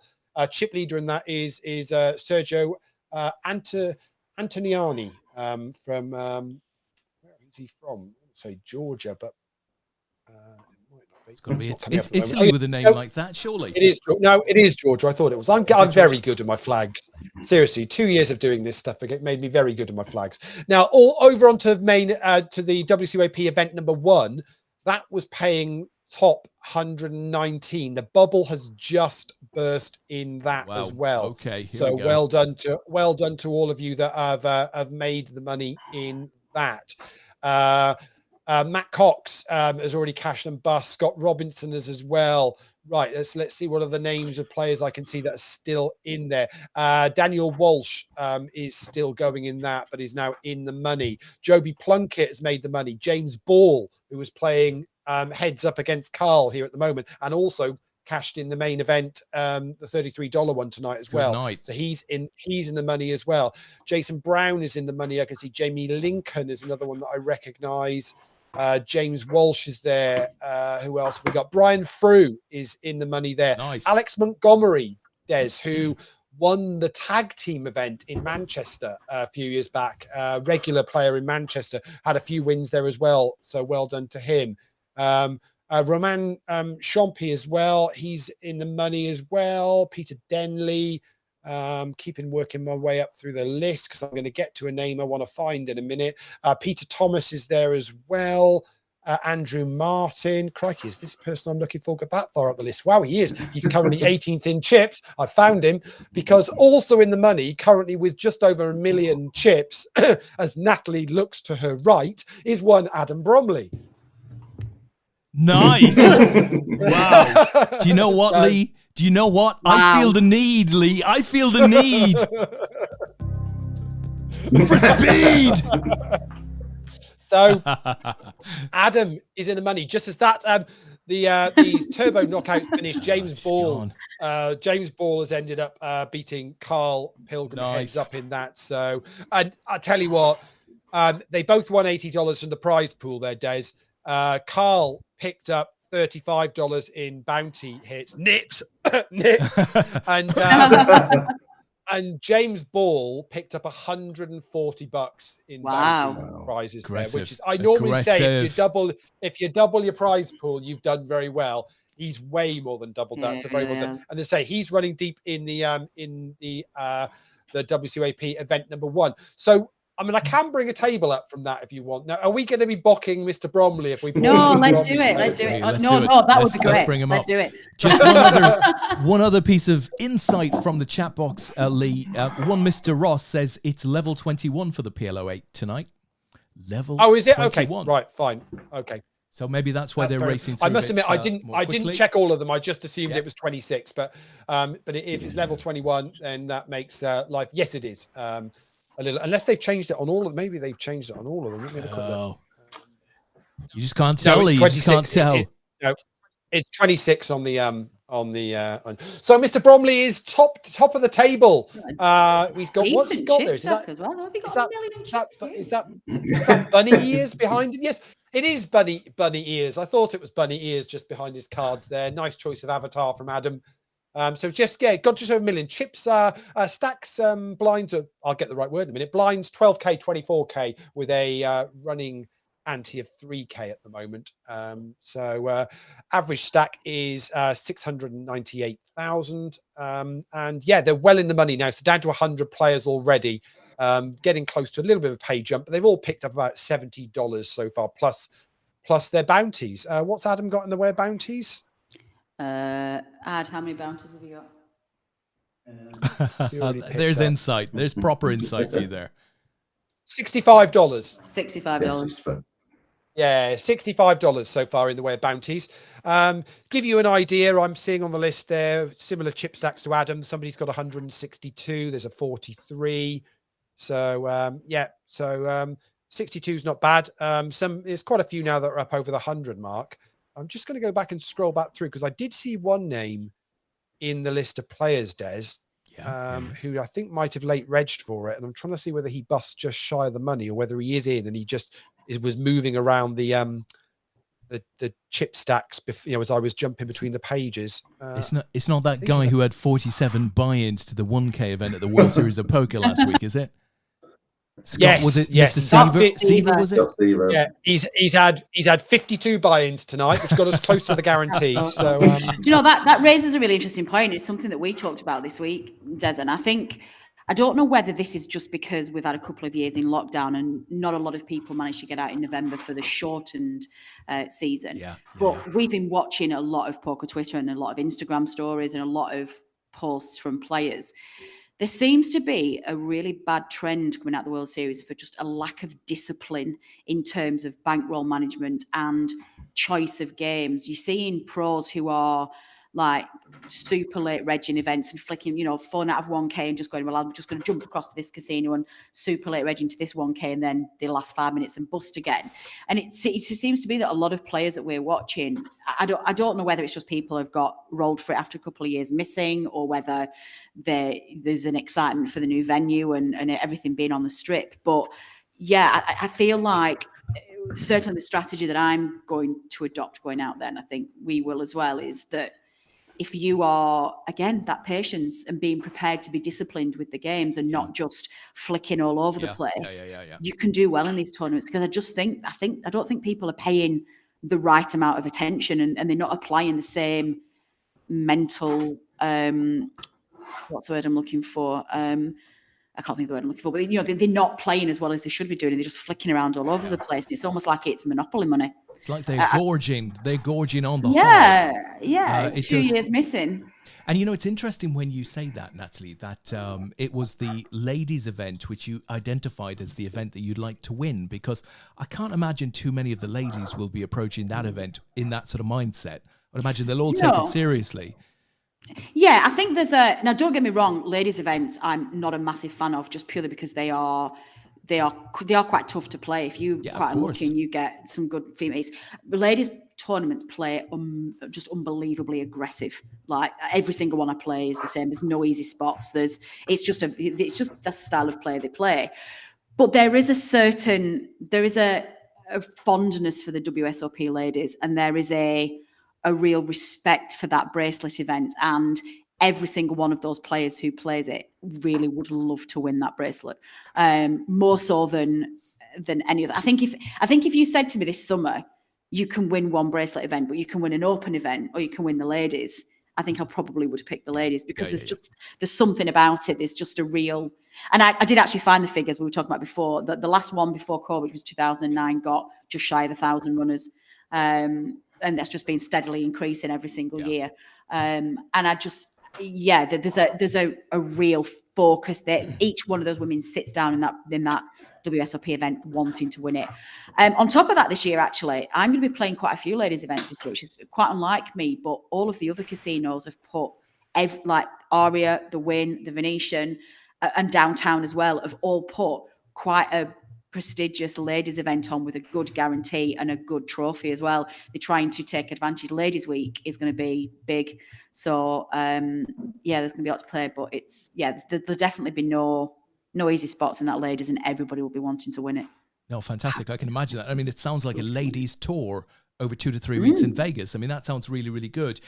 Who, Natalie, and I'm guessing Katie Swift is already out there and playing lots of poker. Yep, she is. Who of the British ladies, is likely to be in that event and maybe in with a chance? I mean, who will really go for it? Yeah, Katie's the only one that I know that's out there. I know that Brendan Shields' mum, Michelle Shields, she's going out for it because she won the package, the GG package for International Women's Day, and they're paying for her to buy in. They're flying her out there, putting her in a hotel and buying her into the ladies. That was the package she won for that. So she'll be playing that. Obviously I'll be out there playing it. Diver's flying out as well, I think the day before me. Rose Murphy, who is Irish Rose on Sky. I don't know how many of you know her. She's going out for it. I think she might just miss the ladies though. Maybe she flies back on day 2. But other than that, I don't know of any other English or British ladies players who are going to be going out there. I've certainly not seen it. Yeah, they'll show up. Linda Waniuk used to play that a lot. Deborah Warden she did, of course. Yeah. It'll be interesting to see. I mean, I'm sure you'll recognize people out there. Absolutely. Are you here as well? And I played it a couple of times, and there's faces there that you know. Is there that sort of positive, relationship among the lady players? I mean, are they bitchy or super competitive, or are they all just happy to sit down and, be playing with each other, or what? That's quite a difficult question to answer, because with a lot of things, it's very much dependent on who you get sat down with. As with any poker field, if you sat down with a women's tournament, there will be some characters in there who are not particularly very nice. I would not ever name names, and I wouldn't talk stories, but when I was at the International Women's Day event for GG in Manchester, I ran into a couple of very unfortunate characters on my table who were just vile and really quite disrespectful to other people on the table, and got called out on it. It was horrible. You get that in any poker tournament. You get the non-savoury characters who are quite so you get that anyway. That the ladies event isn't immune to that.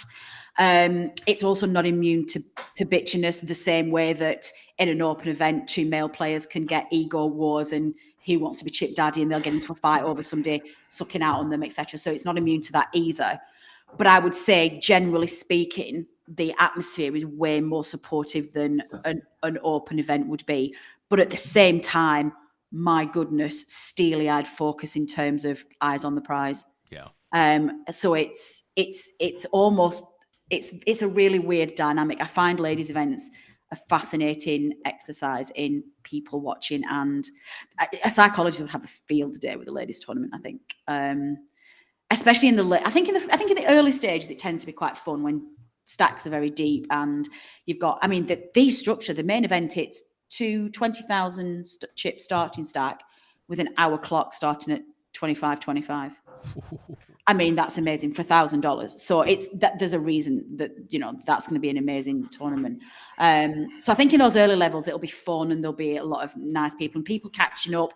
I've got players who I know who I only ever see in the World Series, so I will, if you see them again, you'd catch up.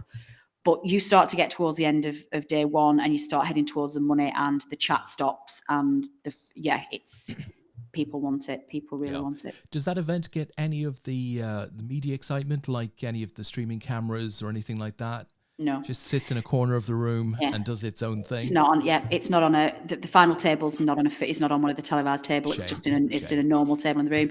And out of all of was it 19 games or something like that Poker Go decided that they were going to cover, not the ladies. Yeah, they're not covering it.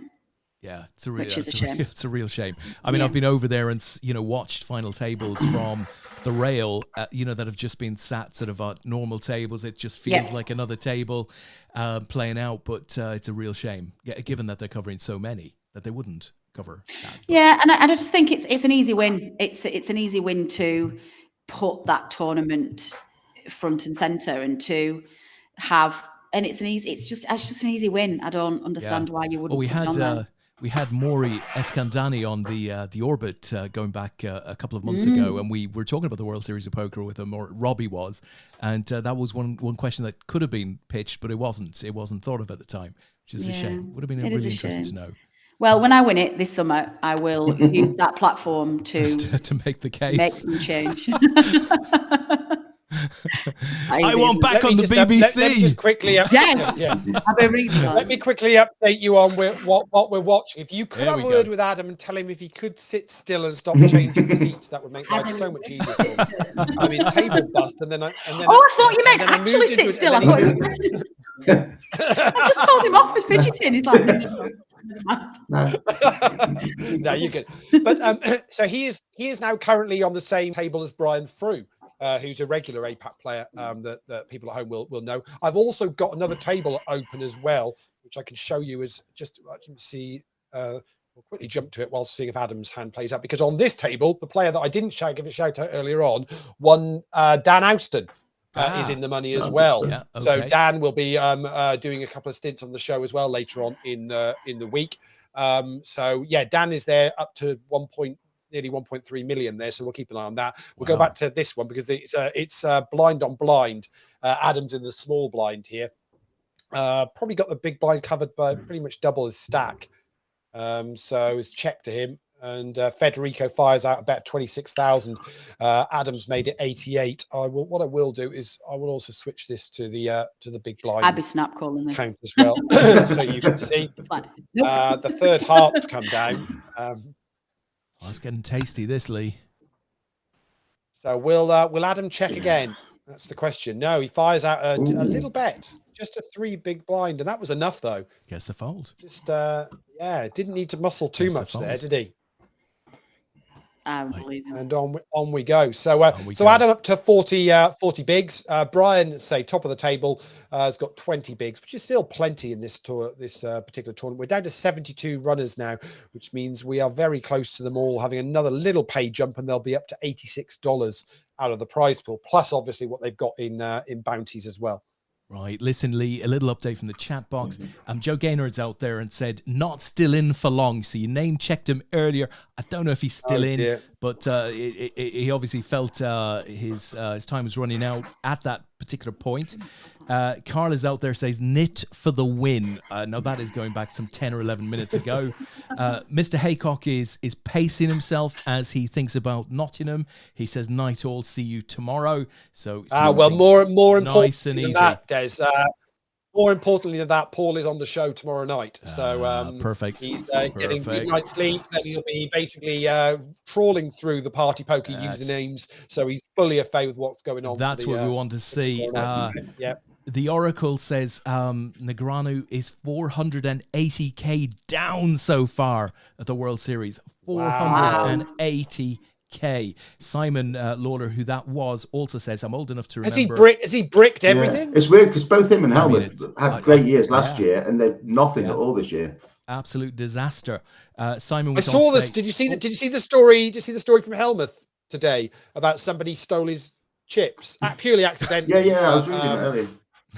Went off for a break, and they were in a rack, and somehow table got broken, and they ended up in somebody else's stack when he came back from his break. It was a genuine mistake, but apparently hilarious. I like it. I'd like to have seen Helmut when he found that out. But in any event, Simon did say, I'm old enough to remember the World Series of Poker ladies event being half 7 cards stud, half limit hold'em. Yeah, that's how it started. Christ, that was like amazing. Yeah. Peter Wigglesworth, good luck in those events, Natalie. Dang. And Carl Pilgrim with the absolute news of the night. Apparently one Des Duffy, that'll be me, is currently in second place in the fantasy poker competition. No. Who knew? Who knew? Which one of your 30 teams is currently second? Yeah. I only have the 2 teams, Lee. Second place, that's pretty good. I haven't checked where my second team is. Maybe it's probably not. All that I can say is that I had some consultant advice, some external third-party advice in terms of who to put in my team, and that's done better than any team I'd have put together, I have to say. You're telling me in your day job, the entire team downstairs you put onto this for a week, didn't you? Yeah. I did indeed. Don't worry about the big launch project we're working on, guys. Just down tools. I need to know who to put in my fantasy team. Let's talk poker. And obviously, clearly, they know nothing about poker, which is why my team is currently at second, because they'd have all picked Negreanu and all of those other guys who are clearly bricking all over the place. Yeah, absolutely. We just saw Adam chop up a hand with Federico. Say those two seem to be going at it a little bit, right, sat next to each other. They both had ace queen that time, so that got chopped up. So just to confirm, as Tony did mention, the number 2 event, PLO8 tonight, will finish at the end of level 21, which is actually only in about 4 minutes' time. They're down to 17 runners at the moment, so we are probably going to bring back 3 tables, I think, because I think it's 6-handed, I think. So they're likely to bring back 3 tables for tomorrow. This one tonight will go on to the end of level 26, which is about 4 minutes left to 21. So then another 5 levels to play. So it'll be about another hour, I would have thought. And we're down to 66 runners now in that. So I think this is probably going to play down to, what do you reckon, guys? 2 or 3 tables as well, would you say? How many's left now? 66. Yeah, I'm going to say 28. How long have we got left? About another... Oh, no, there's only about 40. No. About 40. I reckon there's you've got 5 more levels plus 4 minutes. So it's about another 50, about 50 minutes. 54 minutes. I'm going to say actually plus the break. 42, I'm going to say. 42. Oh, you reckon it'll go quite slow from now down? People like a day too. Yeah, I think a few less than that. Yeah, you think less? Yeah. Maybe somewhere between 30. Maybe 4 tables, maybe 5 tables. Yeah. Exciting stuff. I adopted an interesting strategy for my fantasy poker team, Des. I picked an all-female team. Because of course I do. Brilliant. I saw did that. Yeah, it did see that. did get discussed with John Oh, did Murray a it? couple I of didn't weeks see ago. that. Yeah, I'll tell yeah, you, yeah, one of the yeah. most hilarious picks of all was Paxo with one of his teams. He went for 10 players, all with the surname Win. So Oh, he had excellent. 10 wins. We had a laugh about that. Like, would they win? Would they not win? Adam's all in. Oh, what the hell? Adam was all in with a nut flush Against Brian Frew, right? Spades, and Brian Frew had a full house. Oh, that's That And was so lovely. Adam doubles Brian up. Well, Yeah. he's still got No, plenty. it's- He's got plenty, guys. He'll be okay. We're not talking about it here. It's raw. So, listen, in any event, Paxo had 10 wins in his team. And That's amazing. John Murray gave an update a couple of days ago on some event that was going on. They were deep into the money, and there were 4 wins left. 4 of them. And John didn't have any of them. Yeah. Or Paxo didn't have any of the 4 of them. Incredible. Mad. How many wins are there? Yeah. I'll tell you I'm just what. having a look at the leaderboard now, and Paxo's team and Natalie's team are battling it out at the bottom there. Only 2 points between them. Oh, dear. Was that a necessary, Dig? Was that necessary? I'm not sure it was. Listen, I'm going on a quick loo break, guys. Just please don't take the stream down, okay? We won't. Yeah, we'll be good. Bye. Players, See you in a mo. It is 5 to the hour, and players are on a short break. Over on the other table, Dan Austin's got his stack up to now. He's got about 75 bigs now, as players are on a break, so he's in a pretty good position.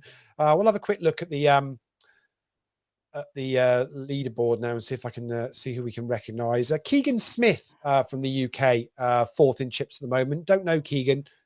But Dan, who I mentioned with 75 bigs, is currently 9th in chips. Who else have we still got in there that I recognise name-wise? Let's have a look. Oliver Cox, 21st at the moment. Brian Frew, 26th. Ben Sweetman is in 28th. Miss Ben when doing the rounds first time. Passing. Gareth Stanford's there. Chris Leonard. Adam's still in good space. 47 of the 65 remaining, so not totally short stack at the moment. Still got 24 bigs, so that's more than enough to do some damage in this. Yeah, and that's pretty much where we're at. So 65 remaining in the 8 max PKO. Unfortunately, the PLO8, I don't think they had much long left of level 21, which is where they're ending for the night, and they've had to go on a 5-minute break. But I think there was only a couple of minutes left on that. Still the 17 players left in that. Let me see who we've got. Tony Ross is still there.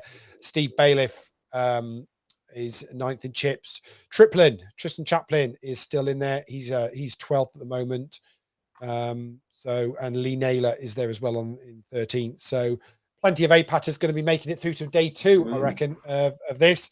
And don't forget, if you do want to get involved, tomorrow is event number 3. Starts at 8:05. It's a 6 max no limit hold'em with 25,000 guaranteed. Similar 2-day event. There'll be satellites running for that, so you can get yourself in from. I think it's as little as 55 cents if you want to work your way up. You're more than welcome to do that. But play for tonight is going to carry on. I reckon I think this will be about an hour max, so just before 1 o'clock, I think. Hopefully our guests will stay with us, but if not, we'll certainly see it through to the end of the stream. Then we'll be back tomorrow for our first day 2, our first kind of proper medal presentations, or even though it's virtually online until we can get them in the post of them. But looking forward to that tomorrow to find out who will be sending them. Last year when we did the WCOAP, we sent bracelets all over the world.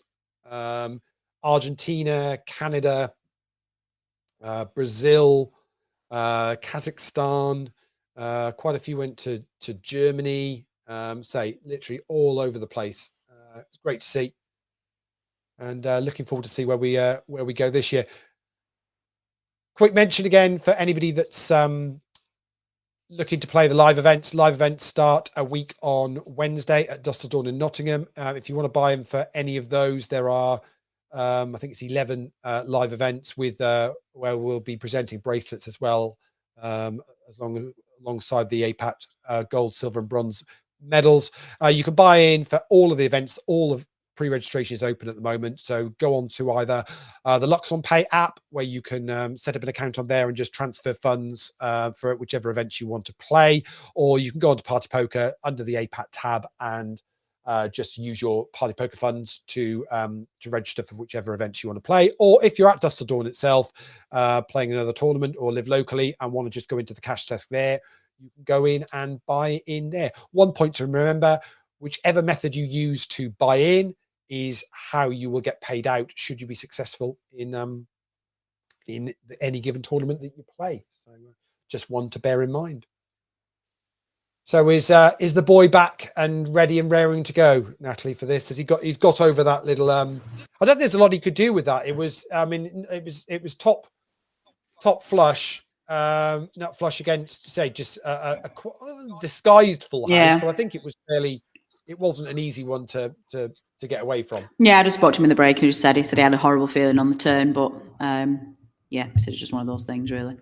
Yeah, I mean, it's one of those where when you've got the full house, you're wanting the flush to be made on the. It's a dream. It's a dream card for him. It's a dream card, isn't it? Absolutely, yeah, completely. Oh well, he'll get them back. He will get them back. Yeah, but say either way, it's a good start to the series from Adam. Definitely. And, quite a few others as well. I see so Alex Montgomery, who I mentioned earlier on, who I think he might have actually ended up picking up a couple of bracelets in Manchester when we last did the WCOAP up there. He's just busted in 66 just before the break. So good well done stuff to him. Yeah, but a cash is always nice first event in. And I know for you guys, with heading off to Vegas means you're only going to get to play a few events this week before you head off. Yeah, Monday, Tuesday, Wednesday we'll play. Then we'll be off. We'll be yeah, it's a shame to miss it. I'm really sad that we're missing the live event as well, actually. I think I would have I love the Worlds, the live festival is really, really good. I like being able to play the different disciplines and try my hand at something new.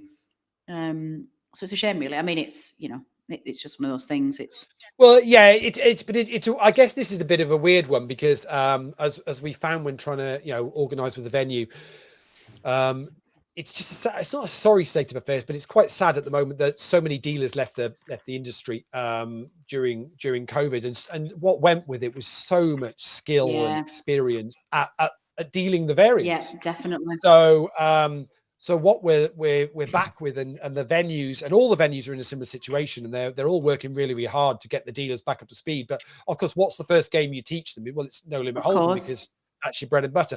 Then you might teach them a bit of Omaha. I really hope that some of the venues will then say, right, well, actually, let's get some dealers that can deal horse, or can deal an 8 game, or that can deal, you know, high-low Omaha, or some of the fixed limit games. And they don't take the view, well, we don't deal that very often, so we won't bother, because that would be really sad. Yeah, definitely. Because it would take away, and then that means that really it is only Vegas where will be able to get to play those games, which seems such a sad situation if that occurred. Players are back from the break. So just some updates from the chat box, guys. Simon, first of all, Simon Lawler, what time is the stream on Monday? So we're going to be streaming from 9 o'clock. For the remainder of the series, Simon. So live from 9. Brian Frew. Sorry about that, Adam. I had to do it. So Brian's in the chat box. Good to see you, Brian. Mr. Alston, evening fishes. Your money is mine. Well, we should not be surprised by the confidence. And one Mr. Allen. I was about to make my excuses and get to bed. Anyway, thanks for having me. Did he have a tech problem? Did he fall off? Yeah, I think so. If you look at his message before, he says, "Sorry, not sure what happened." He said, the computer just shut itself down." So, yeah. Sounds like Mrs. Allen came along and said, "It's time for bed. Come on." Yeah, but thank you ever so much for joining us, Simon, and hopefully we'll get you back on the show again at some point, because superb guests to have on, really insightful about poker and kind of and his life and how he got into poker, and yeah, certainly well worth having back on the show. Very enjoyable. Future weeks, yeah, definitely. So we are the PLO8 has paused for the night. As I say, I think they came back from the break at 5-2 and probably maybe got a hand in, I think, before they finished, got to the end of level 21. So 16 of those players are coming back. So very well done to Scott Highfield, to Tony Ross, to Steve Bailiff, to Tristan Chaplin, Lee Naylor, Mike Stapleton. All of you are coming back tomorrow to play that to a conclusion. So very well done indeed. They're all now guaranteed $122 with nearly $1,500 up top. Nice. We'll just focus back on this 8-max PKO, down to 65 runners in this now, and they're playing nearly at the end of level 21. They're going to play to level 26 tonight, so it's going to be about another 50 minutes or so, I think, which hopefully, I would hope this will just conclude before the 5-2 break at 5-1 would be ideal. So we'll I think we're going to see this through, Des, and to its conclusion for the night. Absolutely. For an hour. Absolutely. Yeah. Absolutely. You two never learn your lessons about pacing yourself at live shows. This is a cakewalk compared to last time out. It was 17 days of non-stop action. Do you know the conversation though? It's so funny because we so I dropped Des a message and said, so WCOAP online, APAT show, what do you think? We could do a show a night, or we could split it, because we can both produce. So we could split this. And I said, I'm up for all of it. And he went, yeah, I'm up for all of it too. that was it. Pretty much it. That was it. And then you put a message in the show thread saying, yeah, we're going to do these live shows, guess. And we all went, we're in. Literally, the entire team went, we're in. Sign us up. Tell us when you want us. I'll tell you, it was even more novel, I think, the year before, because A, we hadn't done anything like this before. B, the schedule was 17 days straight because, of course, it mirrored the live series. Of course. And the discussion went along similar lines. Are we going to do it? Yeah, let's do it. How are we going to split it? You could do odd days. I could do even days. Yeah, we could do something like that. And then a few days out, tell you what, I'm going to do it. Me too. We're going to do them all. It was great. I love that. and we did just do 17 days straight. It was amazing. That whole festival was just so much fun, and being part of the show was just such a privilege. It was really fun. I mean, but from an APAT point of view as well, I mean, we've always done online events, and we've had some amazing online partnerships over the years, for the last 15 years. And Party Poker have been, one thing I will say is, boy, did they put their money where their mouth was last year with it. And I think APAT came to the party, 100% in what we did as well. And we guaranteed $750,000 we guaranteed across those 17 days. And we ended up giving out prize pools of over 800,000 in the end. I mean, it was just phenomenal. And even this year's one, I know it's a shorter, time scale was a week, but there's $295,000 guaranteed. It's crazy. Which is just, amazing. Absolutely amazing. How do you feel on that in terms of meeting it, given that it's summer holidays and Vegas and I think tonight we've shown that we've got close. Yeah. Value for the players. Let's go. Yeah. I mean, we've got close tonight, and I think you tend to find with these things is it requires a little bit of momentum because we can fire out all of the messages we do. I mean, I don't know whether you've seen, but to give you an idea of some of the stuff there, obviously, so the APAT tab is back in the lobby, which is great. Yeah, when you log into Party Poker, we're one of the things that flashes up as play the events, and there's been a countdown and a timer on things. Some of the other stuff that's gone out this week, Poker News, their mailer that went out yesterday, I think it was. There's World Series of Poker stuff on there. There's something going on in Vegas, I'm not sure, and I don't know, GG Poker have got something, and there's Poker Stars are running some ticket thing, but the first article on their mailer was us. Amazing. Which is just it's so great to see. The really .com homepage of partypoker.com, right? We are there. We are the lead. We are across the entire header. It's bizarre. It's all good though. It's all good. It's a little old APAT, Des. Little old APAT. Not so little anymore. Significantly. It's true though. I mean, I don't know how you guys felt about this at the beginning, but you know, you've turned a project that you wanted to put in there to a major player in the UK poker industry. You know, and do you two ever sit back and look on what you've achieved and go, okay, wow, this is not what we expected? Well, I mean, you know, what I would say is I get that feeling when I look at our deck, you know, when I look at our pitch deck to sponsors and stuff like that, I look at that and go, wow, like we have done some pretty cool stuff here. Yeah. But as a, you know, I suppose if you take that back to very practical terms, as a very small business management team, it's like life's a struggle, you know, it just is. You know, we don't work on any sort of significant margins. You know, our focus is solely about trying to ensure that we have our budget in place for the season ahead. A little bit of you know, support here and there for the team, but you know, it is very much about the love of the game, and that's pleasing because that sort of passion produces shows like this, because this is above and beyond, right? There's no real value to us in doing this, but we do it because, you know, people like Leigh are passionate enough to want to do it. It's great. Well, it's really weird because obviously this is Des's baby to a certain extent, in that he was the man that had this vision, this idea.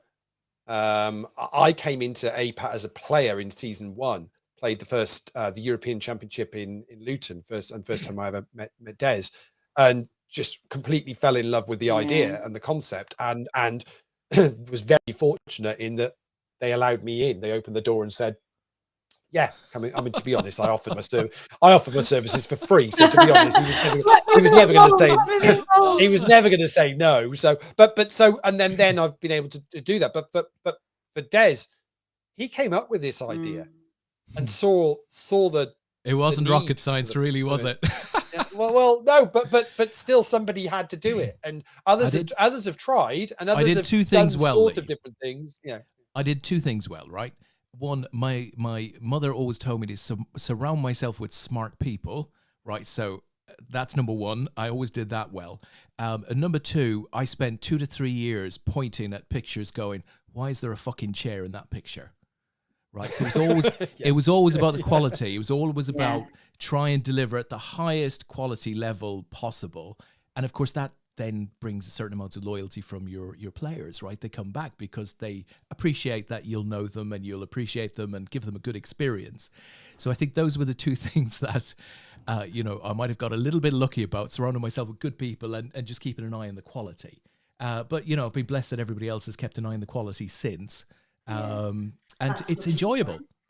You know, maybe that's the litmus test. If 16 years after it launched, you're still enjoying it, then, you know, can't complain, really. Yeah. That quality point is such an important point. And I think I very much apply that to the stuff that I do, mainly non-profit stuff, because, and I don't know whether the lawyer in me has that drummed into me as well, because that is, you know, it's the attention to detail is the foundation of what we do all of our work on. But, you know, that's the reason why I'm pestering Leigh about the font color of the new logo, because it's just not right, you know, and I'm exactly the same. You know, our podcast, the football podcast that we did, was born on that very same thing. It was a simple idea. The Hearts of Queens thing that I've launched is a simple idea, but somebody needed to do it. It's not groundbreaking, but attention to detail elevates you from just a side thing that you want to do that just get off the ground to actually a well-respected and important vehicle in whatever field you choose to do it in. And I think that is too often overlooked in things. Absolutely. Definitely. And I think the world is full of, but it's so hard to see them sometimes. The world is full of people who operate and run small businesses, do it extremely well, do very, very well out of it, take a huge amount of pride in their work and stuff like that. And they're not necessarily recognized. You don't see them when you're walking down the street. They're not driving the biggest cars. They're not living in the biggest houses, but actually they're incredibly happy with their lot in life because they're doing a good job and they're passionate about it, and they're delivering on their promise. You just always have to doff your cap to somebody like that. Yeah, I agree. As I do to you two all the time. I did ask. It's an interesting question actually when Lee was saying that about when he first met Des, because I remember distinctly when I first met Des Duffy, and I wonder if that is the same question that has you put that in the same bracket of where were you when John F. Kennedy was shot? Where were you when the Twin Towers fell? I often Yeah, do it's that. like, Yeah, where very were you? much so. Yeah, Do you very remember much where so. were you when you first met Des Duffy? I think that it has the same gravitas. I think. Well, I tell you what, something funny happened yesterday, and maybe I was the only one who spotted this one, but we set up a Discord group with a person within the poker industry who shall not be named, and in our own private APAT group, delicately done. Yeah, nice. Yeah. In our own private APAT group, Lee just put a comment, and I laughed at it because he said, "Oh, this is great. I love when I see Des going over and back with somebody like, when you're talking about new initiatives and opportunities and stuff, because I think that's where my strength is. Yeah, I think I'm, creative. You're infectious. You are infectious. Yeah. I remember we sat down, like Lee had been trying to introduce us for ages, and both of us were like, look, we've got to meet. And I think we eventually made it happen at Dusk Till Dawn. And we sat down in front of a football game and talked for, gosh, a long time. And I just remember walking away from our meeting just absolutely adamant that we would collaborate on something, because I was just like, I have to work with this guy. You're infectious. Your energy is infectious. It's a great quality, and one that I hope you keep hold of. I think there are everybody has different strengths, right? And I think I'm creative. When I look at Sean, my much better half, she's operational. She does things. Yeah. I consider things and think about things, and I think that's you're brilliant. Fearless as well. Oh yeah, you're fearless. So you not only get the idea, like a lot of us will get the idea and we'll procrastinate about it for ages, or we'll then suddenly invent this shield of, well, I can't do it because of this, these are all the things in the way, and you're like, oh no, it's too difficult, I won't do it. You just like you think of something, you go, I'm going to do it, and you just do it. I mean, Lee will tell you, I'll sit opposite a party poker and I'll say, right, we're going to have a branded tab on party poker, and they'll sort of look at me as if I'm, I've grown a second head or something. But eventually we get it, right? Yeah, it's not always the case. It's not always the case, but we'll have those meetings with some third parties who are far bigger than we are, and we'll sort of say, look, you should do it this way, guys, because we think this is the way to do it. And more often than not, we go in that direction, Lee, right? It's true, right? Yeah. But I mean, Natalie, can you imagine back in 2006, Des having a conversation with any of the live venues in the UK at the time and suggesting that there won't be reg fees? No. Because that conversation Oh, wow, really? Yeah. Oh, that wasn't the why? Well, no, yeah, we're not. That wasn't the big one, Lee. We had to get over a far bigger one than that. I sat down with the commercial director of Rank. I think it was in Maidenhead. So went down there and pitched this idea to her. She said, let me get this right. You want to bring poker stars into our beautiful casinos? I went, bloody right, absolutely. But it's not poker stars I'm bringing in. It's like 200 poker players. Just couldn't figure it. Could not figure it. It took many weeks for them to figure out that actually that would make sense. Wow. Vision. Well, it's not vision. I mean, it but was they just, hadn't. But they hadn't had that, had they? It's just they hadn't even thought or considered that. Why would we want another what they consider a competing brand? Yeah. To be anywhere near their what they're doing. It's weird, and it's interesting. You see, sort of 15 years on now, we're starting to see more collaboration in the poker industry. It's still not where it should be. No. Because I'd love to see a situation where we could have a world tour where lots of the online operators would send lots of play. I mean, it used to be before Black Friday and everything that the venue, the operators would send teams to the World Series, so you could qualify to play the World Series at lots of different sites, and they'd all send the teams there. You don't get as much as that, and a couple of the smaller networks do. I remember playing my first ever live event in the Caribbean, and that was one of the I think I won a seat there through Interpoker, but that was one of the ones where again you had all these different sites that were rocking up with their players and qualifying players into these tournaments. They've all got so focused on trying to do their own tournaments now, and it's such a shame. Yeah, I would love to see, and I don't think this would ever happen, what I would love to see is like a big super festival. So like the finalists of the EPT Grand Final, the WPT, whichever Borgata, whichever one is that, the flagship WPT, and what's the other one? It's the Millions, isn't it? The Millions Festival. Like the final table list of all of those that they get together, and the three sites, three brands collaborate on it, and they do like a super cup. Like you have like 3 tables or something, and where they play down to a winner, and like something like that would be. Like as a spectator, I feel I feel poker's got an option there to do a like the golf has its majors Absolutely, every year, 100%. and the tennis has its 4 opens, and it feels to me like there could be something which is right. Well, these are the real big 4 flagship events of the year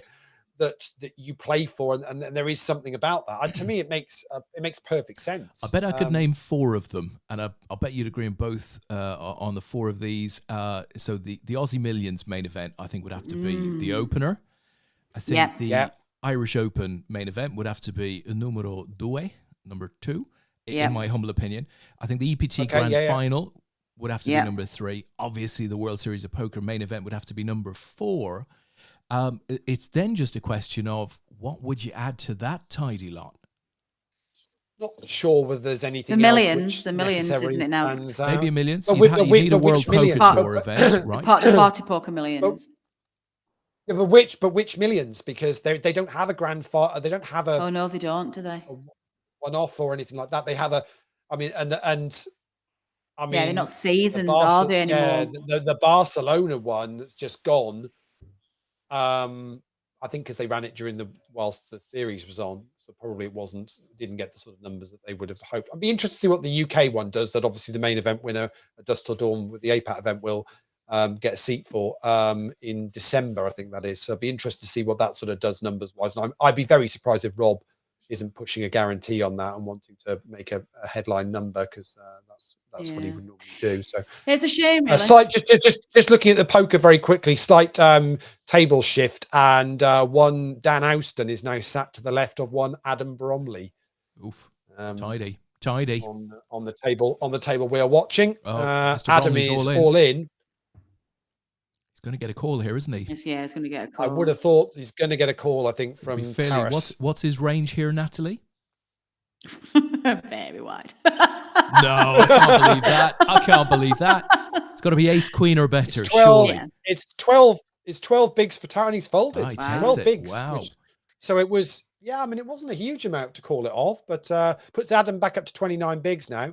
Dan is on 62, just to keep an eye. We're down to 45 now. In this, and we're in getting close to the end of level 23. We're playing to level 26 tonight. Just a couple of comments from the chat.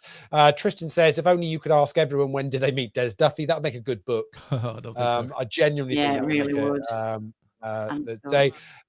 Tony Ross says, no reg fees and we got fed. Those were the days. That is true. Definitely, yeah. Brian Frew says nice Adam. That's all he's saying. Nice Adam. So I'm assuming Adam might. I think he got a double. Yeah, it's Kings in pleasing 9. to see Adam get some Dan says, what about the Triton main event? Now, that's a good young. shout. It's a bit young. Sorry, it's quite new though, isn't it? I mean, I don't. This has missed my radar as well. What is the Triton? The Triton series are ridiculous. I mean, they're high roller. Oh, they're pretty high roller stuff, but they are impressively good. Yeah, super high quality, super big buy-ins, relatively low field events. I just think if you were talking about your majors, I'm not sure it's a major. I would definitely like to see a WPT 5 Diamonds or the LA Classic, or one or two of those really big, prestigious WPT events. I think would need to find their way. Would they all need to have? Would they all need to have a consistent kind of buy-in to earn a certain? Would they need to have certain criteria for you to say, well, that would count as a major? Maybe it would. I feel like the 5K plus are the ones are the really prestigious ones. Like I know the EPTs are 10K, aren't they? I think the WPTs are about 5K million. Are they? I think the WPTs, a lot of them might be done at 3 now. They might even be, possibly. I think for a majorly, I think different price points, I think might be okay, because if you look at Formula One, for example, you've got Monaco, right? Monte Carlo. It's a completely different race to anything else. I mean, arguably it shouldn't be in the calendar. Brian's all in, needs his king. Yeah, just Brian's king's hold, so he doubles up through Taris. Just on Taras that we just watched there play the that hand against Brian. Tom Baker's in the chat said that was a wild fold against. I'm assuming he's referring to the one against Adam. Yeah, I'd have thought when so. Adam shoved on him. That's I was very surprised to see that fold. He must have been super light. I'm assuming. Yeah, he was trying to nick it. I don't understand why you do that with that sort of stack though in that position. If you're putting, what did he raise? He raised it to about 7 bigs, and it was only the blinds that were in.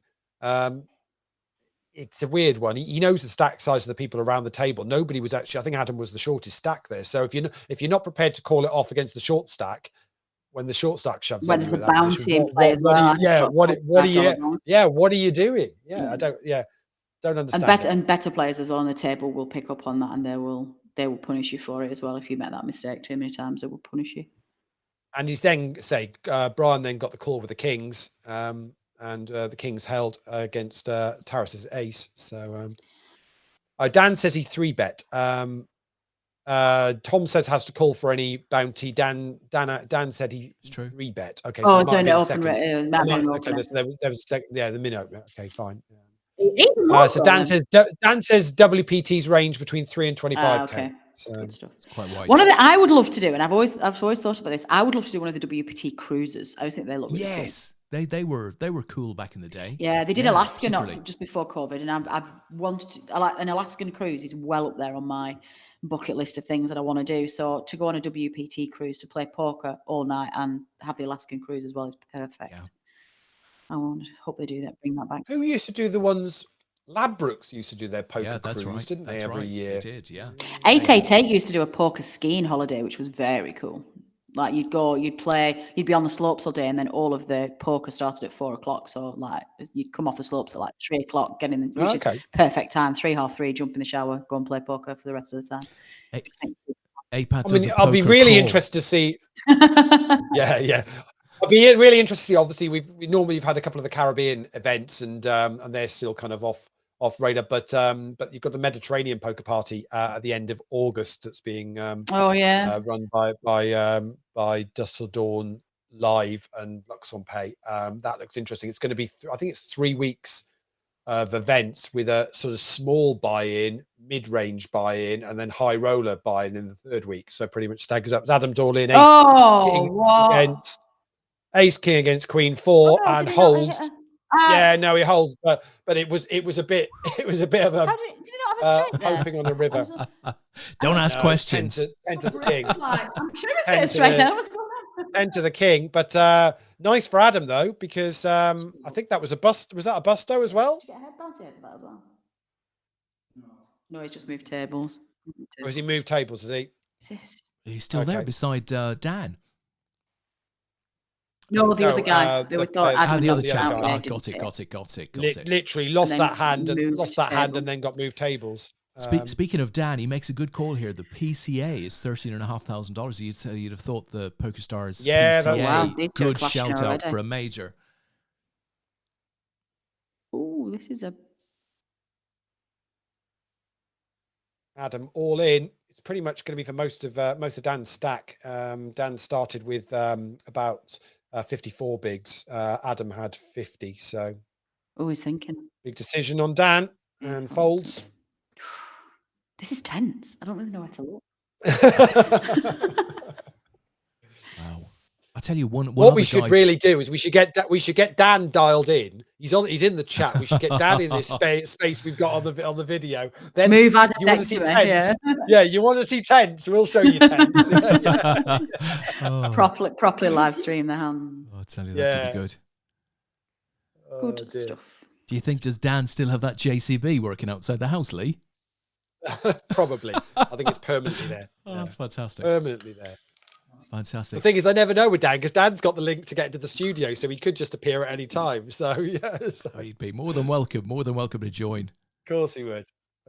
But Dan is definitely, definitely gonna be up for doing some shows later on in the week. I've got him provisionally booked in for the day 2 of the main event, a week tomorrow.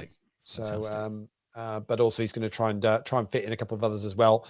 I think he's put a little bit of a schedule together and is going to play as many as he can this week. I might dial in from Vegas and towards the end of the week. Oh, that'd be amazing. on the You'd phone be like, mad, no! absolutely mad. Sat Seriously, by the swimming pool. if you are about on Saturday or Sunday, I will be. so it'll be 1 p.m. Vegas time. Yes, I'm playing Yeah. my first bracelet event is on the Sunday. I'm playing the tag team, but that is the So tag team. wherever you might be, because don't forget you can dial in on a phone. Yeah, You just need a bit of data connection. I've got and unlimited data in the doesn't need States. it doesn't need to be for long. Wherever you might be, find yourself somewhere in Vegas. If you want to literally jump in just to say hi on Saturday night, you are more than welcome. We start our tag team event. I think it's 12 o'clock on the Sunday. So what I'll do is we'll get settled down. We'll play our aerobics each to get us checked in, and then I will leave Adam just to play a few hands, and then I'll just go into the lobby in Paris and I'll call you. Don't leave him with the stack. Don't leave him with the Bromley stack for too long. Yeah. And I'll call you. I'll call you live from the awesome. series. Yeah. We'll get you on Give you a bit show. of some sounds of it. I've no idea on the Saturday night who's going to be. I'll be because our Saturday night is our bring your own booze social night for the APAT show, WCOAP. So we're not quite sure who's going to turn up for that. Lee, Dan said he's moved house. Lee, Dan said he's moved house. So the JCB might not be outside, but what he doesn't realise is that we were talking about his laptop. Because if the laptop's moved with him, the JCB will always be outside. And Scouse is there. Get Dan on. Yeah, we're all for getting Dan on. Absolutely. Oh, yes. Down to serious focusing time. So we're got 5 minutes left of level 24, and then just 25 and 26. So it's going to be so tight. It's going to be so tight to 5 to the hour. I think, assuming this flows through, we will just get all of these levels in before 5 to the hour, and they won't have to sit there for 5 minutes break and then play probably one hand. How does that work, Lee? Does the level not finish for the break? The break. Obviously, the break can come midway through the level. That's what you're telling me. Yeah. How close is it going to be? So, like 20 seconds. Oh, wow. Oh, sweet. Sweet. So I think hopefully we've just we'll just have timed it right. I think.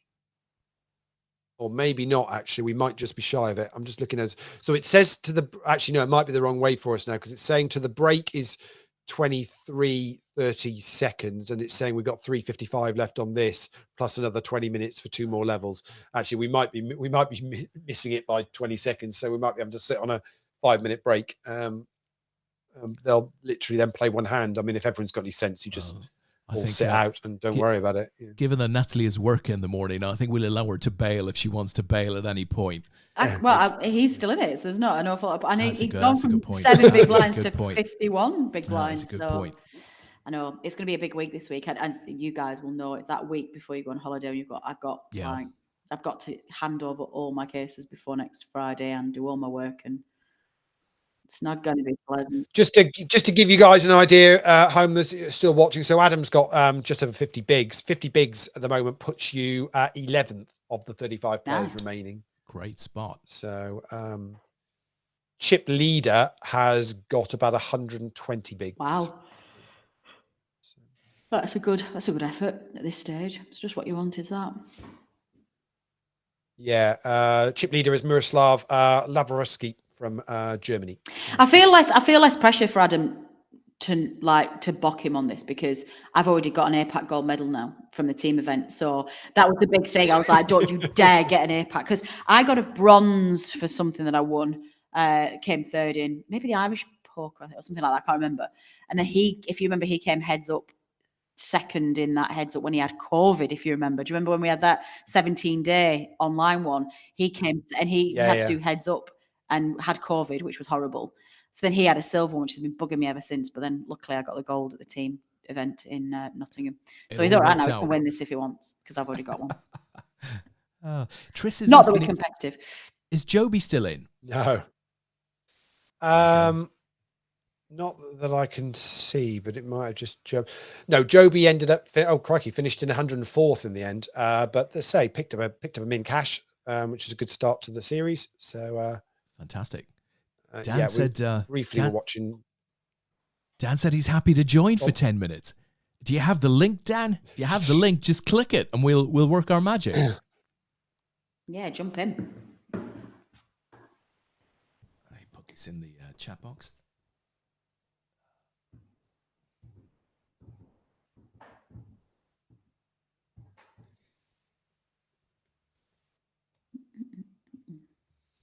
There we go.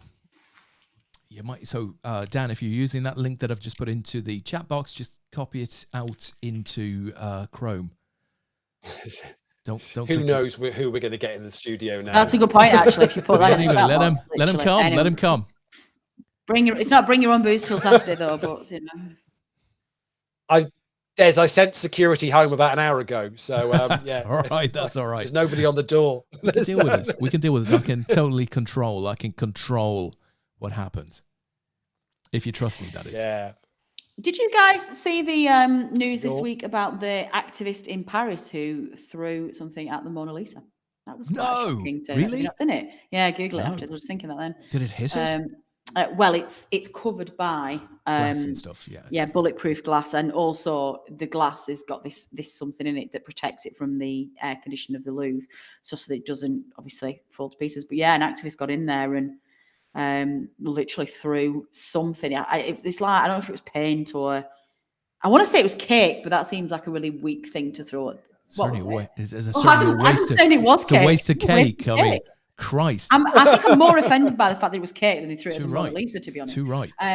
Threw cake at it and got arrested straight away. But if you haven't seen that video, it's quite shocking to see somebody so openly and aggressively trying to vandalize such an important and incredible piece of artwork that's priceless. Did the cake leave hieroglyphic symbols across the glass? No, because it could sound a little bit like the start of a Dan Brown novel. It certainly could. Yeah, I quite like that. I do like that book. Beats blood, you know, cake.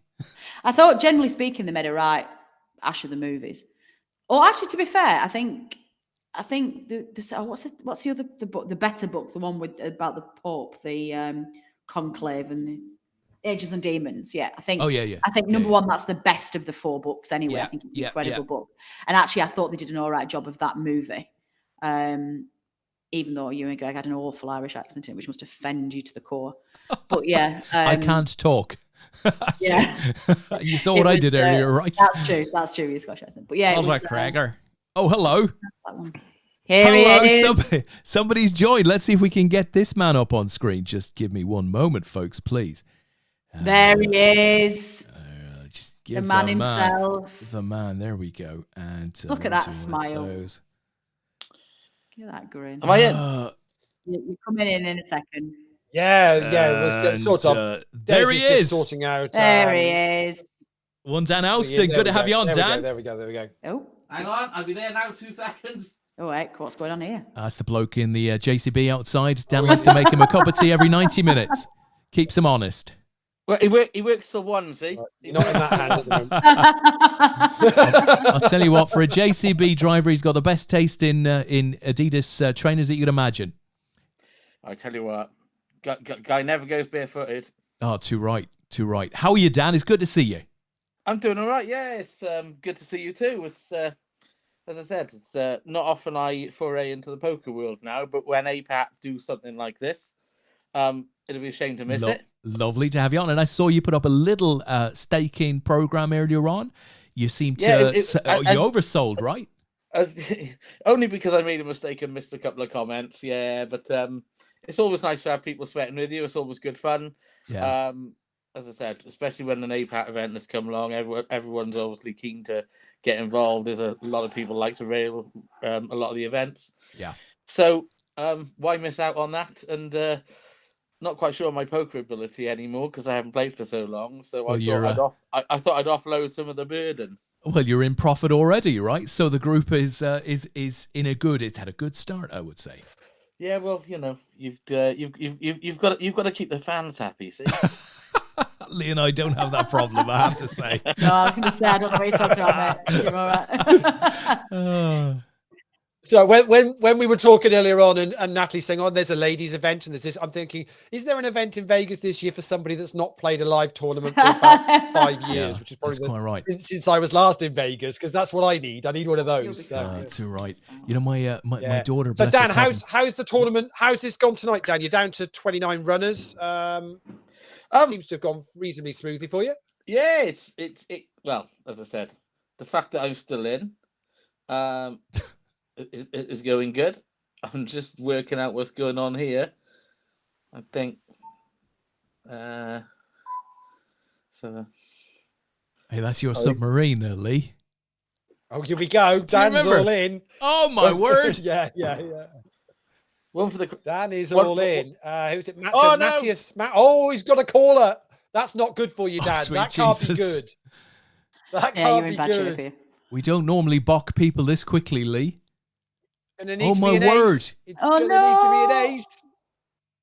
Oh, no. Dear, Okay. oh dear. Well, I didn't want to play tomorrow anyway.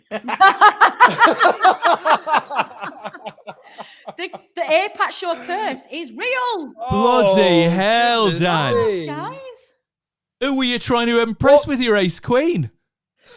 What's Thomas doing waking up there with queens? Honestly, I mean, that just doesn't happen, does it? Wow. Oh, That, isn't it? dear. Oh, Wow. lucky Dan, that's really hard. I actually don't think Gutted. it was trying to impress, but I don't know why. But I had like 3 messages all at once saying disconnect, and I didn't want to 3-bet and then lose connection. Oh, right, okay.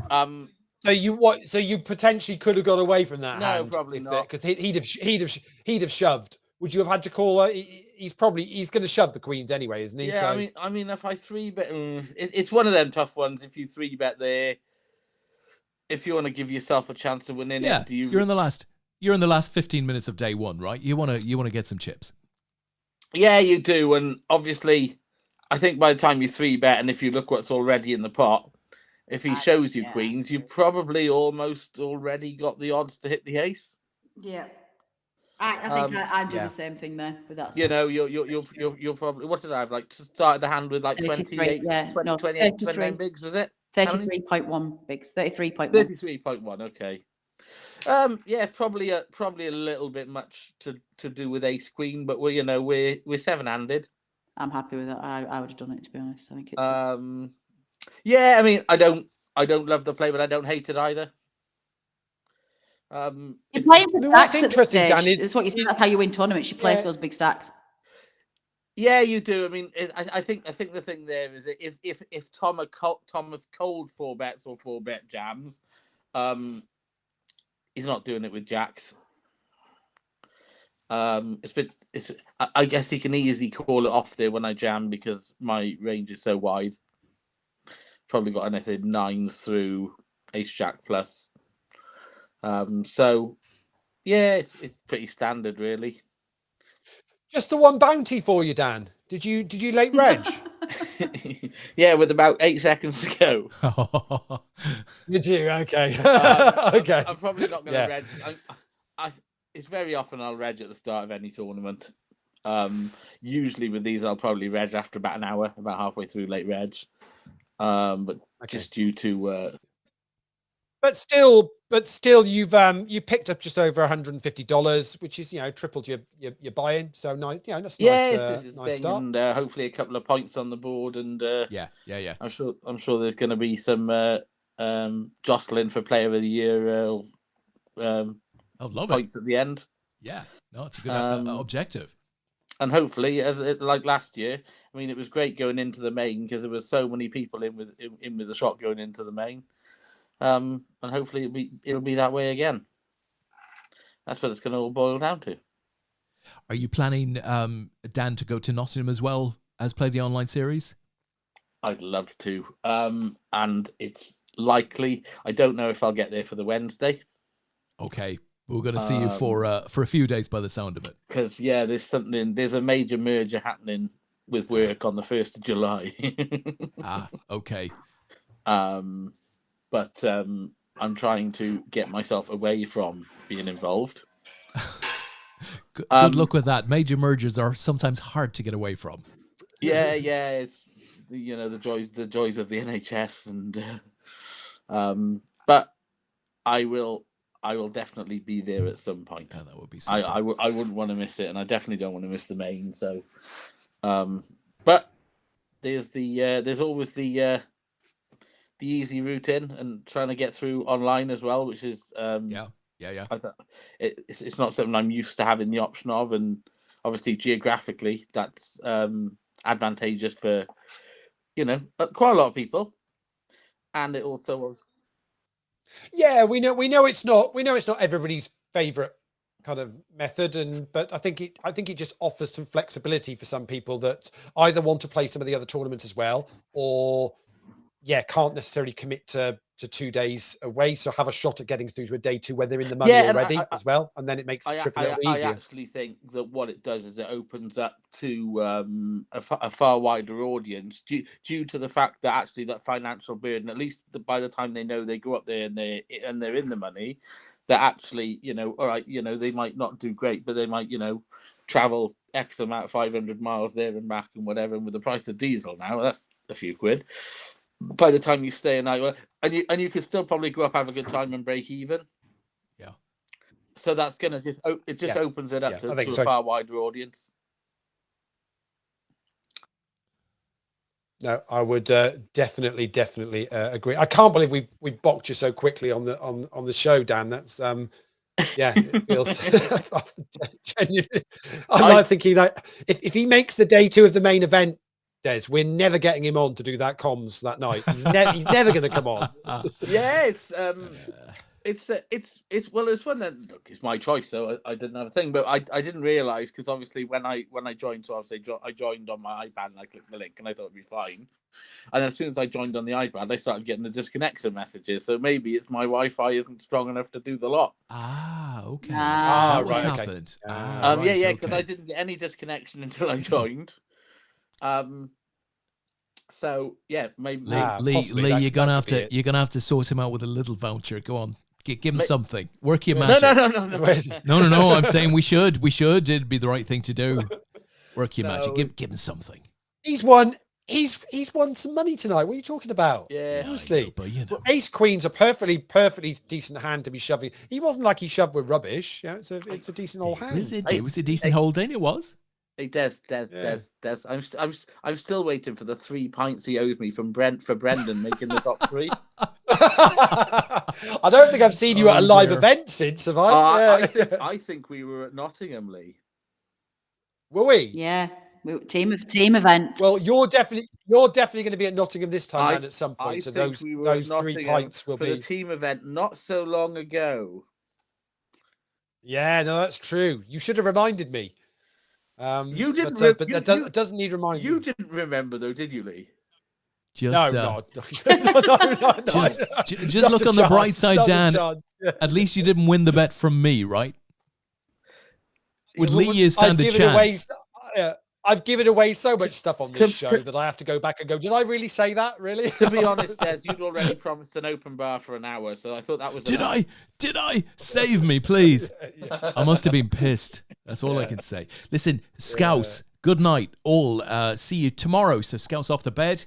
No night, Stevie. We'll see you tomorrow. Well, did Steve make the he made day 2 as the PLO8, Yeah, he did. Of the PLO8, yeah, he's got 746,000, so he's 9th of the 16 remaining. So we'll see. Some good names after the Steve's PLO8. It should be a good one. Yeah, I think so. Yeah, definitely will be. If you're free tomorrow night, Dan, I think Paul's on the show. We do have a space at the moment, so if you did want to commentate on Scouse tomorrow night from 9, you're more than welcome. Sorry, did you say commentate or abuse? Probably abuse. What event is tomorrow? Obviously, it's going to be the 2 final tables of these. Yeah, 2 final tables, and then it's the 6 max, 25k guaranteed. Okay, glorious event, that one. Yeah, brilliant. Yeah. Well, I might see. But I mean, anyone can win a 6 max comp. Do you know what I mean? It's not difficult.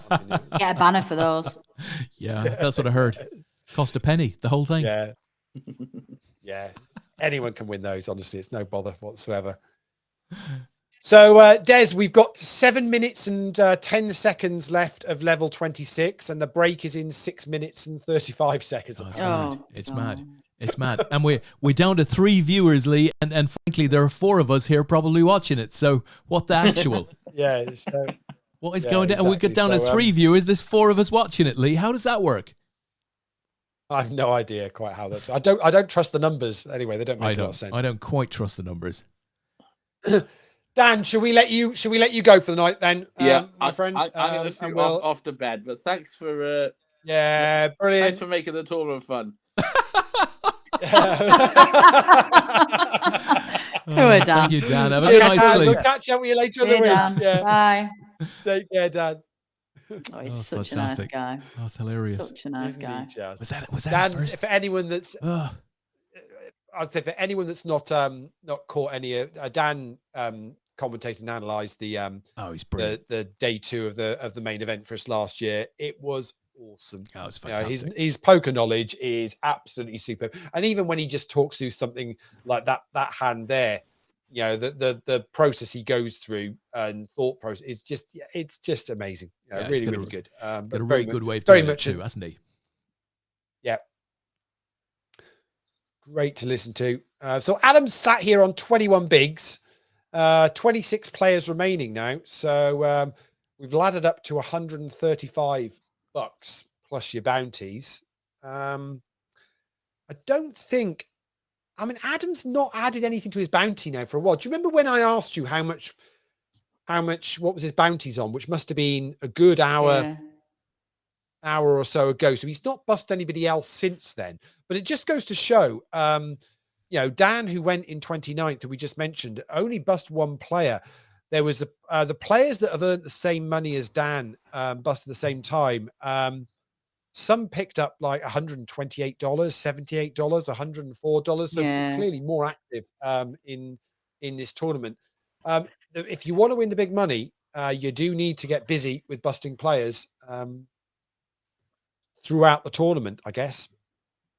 I played a really interesting tournament on another operator, not party, not so long ago. It was a stars tournament. That was quite an interesting structure because it was a Zoom heads up, but no prize pool, so it was bounties only. So you win, and it's accumulative bounties as well. And I ended up finishing 5th out of 300 and something players, but I only earned like $34 because I just couldn't get anything going because I was, you know, and it was only a $7.50. I bought into it because I was like, oh, this is interesting. I'm going to have a look at this. And I you know, just because if you're constantly, and it was a Zoom one as well. So every time you fold, you play so many hands. My goodness, there's just no rest from it at all. But actually you are tuned as a poker player to try and get to the top 3. But actually if I'd have bust 200 players earlier, I would have made the same money. I was just kind of stood there, jaw dropped, because Adam had half his stack in the middle, but Laos folded in the end. So he got that through. So added a few to it. Tristan's in the chat says he's a stalwart, but he's booked the week off. So I think so. Tristan's very much in for the duration, as we expected. Excellent stuff. And we would still love to get Tristan back on the show at some point, whenever he fancies doing it. Maybe this week. Maybe we find a night where he fancies joining us for the evening. Another United fan that can sit and we can drown our sorrows together about how rubbish the last year has been. I thought Tristan was a Spurs fan. Oh, Lord, no, I sat with Tristan. We watched the United game at when we were at APAT London, and we both sat there. It was very pleasant sat in the bar with Tris, but oh goodness me, it was a miserable. I'm sorry, I've got very little sympathy for your top 6 wars. You know. We're not top 6. Okay. So don't well, top 10 Premier League wars. Like, don't think we're. Doesn't matter where you are. Don't think we're going to be top 6. I'll tell you what. The scary things are to come. Newcastle are going to spend money. That is not a story that I like. There's not a single part of that I like, that club. Yeah, but there is the top 6 is no longer going to be top 6. It's going to be a really interesting shake-up of the of those below Liverpool and Man City. I think moving forward, the league needs it. The league needs it. I just wish it wasn't that club that did it. And I'm not a huge Eddie Howe fan anyway, but it to me, it's a real marker of the man that he is, that he, A, took that job in the first place, and B, when he's constantly asked about the human rights abuse in that country and their attitudes and their rules, and he sports washes it, and he's just like, I'm just here to talk about football, and I'm not. And I'm just like, no, you can't have both. You can't take on that role and be the figurehead of that football club with the owners that they are, and just pick and choose which uncomfortable conversations you don't want to have. And the fact that they are going to spend that money and they are going to be a powerhouse and they're going to get all the attention and it's going to be a glorious, I just think it's a very, very bad thing for football, and the whole story just makes me very sad. I saw, I think is it the La Liga president, as they formally put complaints in about PSG and Man City. It's interesting some of the terminology that they're using, and they're talking about it being possibly more of an issue for football in general than even like the Super League would have been. I mean, obviously they were kind of, Real Madrid were one of the main instigators of that, but yeah, it will be interesting to see how, if you've got these more and more state-owned clubs that basically can inflate transfer market and the way that they choose to go about it. Yeah. At what point do those clubs turn around and go, well, actually, we'll just go and run a Super League, and what are you going to do? Yeah, exactly. We're in a dangerous time for football, and it will happen. It'll happen in our lifetime. And ultimately, I don't know whether ultimately it is good or bad, whether it's just the fact that actually the football pyramid, as great as it is and historically brilliant it is. I said we were going to be just a few seconds short of the break, so unfortunately, folks, it's a 5-minute break. Whether ultimately in the world as we live now, it doesn't work. I don't know. Does the more American version of sports, is it a better structure? I mean, I find something quite amazing about the draft, and I never really paid any attention to it or really even understood it until, I don't know, about 6 or 7 years ago, when somebody introduced me to it, watched it overnight, and just, this is incredible. And the idea, I know the idea is it's to try and keep it more of a level playing field, and it has its good and bad things in it. And we've spoken, Natalie, about how you look what Golden State did in recent times, and you think, well, in basketball, and think, well, actually that it shouldn't be able to do that. And actually, New England shouldn't have done what they did in NFL.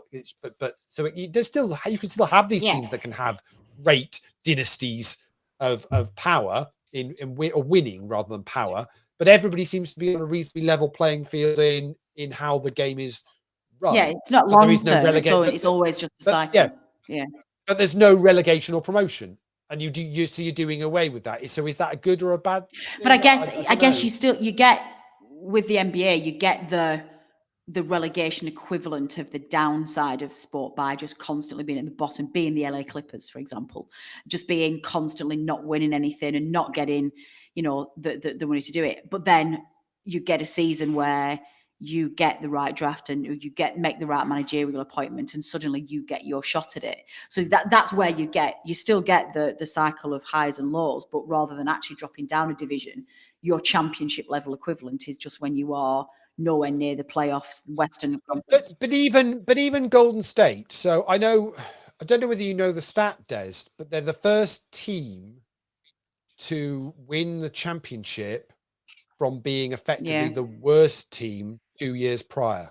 Well, that's the beauty of the draft sort of scenario. Which is insane. It's slightly skewed draft, isn't it? In the reason why they were so bad the year before is that it was injuries. They've had Clay out for 2 years, and then they lost. They lost Durant went, Boogie Cousins went again, so they were down to the 3 original All-Stars, Draymond Green and Clay and Steph, who got them their first championship title when they were battling with LeBron's Cavaliers, like 5 or 6 years ago. So it is true, is that, but I've not paid an awful lot of attention to that stat on the basis that it's kind of like it's a false thing. I think you're being burgled. Don't look behind you, Natalie. Don't panic. I think you're being burgled. I think you're being burgled. There's somebody just come in your back door. I think you're being some geezer in a You're hoodie. being, Oh, Jesus wept. He's yeah, calmly having some cereal. Where's the family silver? Just make sure the family silver is out the way. Yeah, honestly. Cute that you think we've got anything valuable in this house. Oh, it's fantastic. Listen, I guys, mean, if anyone wants to rob us, if they could just maybe put some food in the fridge, that'd be great, and they can take everything else. That'd be lovely. You'd take it and give it to somebody else, though, Natalie. That's what you do, right? You'd find some people and you give it to them. Listen, we have a minute and a half. I don't know whether the whole draft. Yeah, I don't know whether the whole draft thing would work or not in this. I'd like to explore it. It'd be amazing. I think it would be an amazing thing. I don't know whether we've got the right college structure, but we have academies. Maybe it's done through academies and something like that. To me, it feels like it could be. I'd like to trial it in the English, in the leagues, in the Championship and below, because that's where, I mean, yes, the Premier League is a grossly unfair league and it's not competitive and you just have to survive. But there is still an awful lot of monetary benefit to being in the Premier League. For the clubs who can just get through the lottery of promotion through the playoffs, they get a lot of They get a lot of money. The Championship in Leagues 1 and 2 is a relentless cycle of struggle.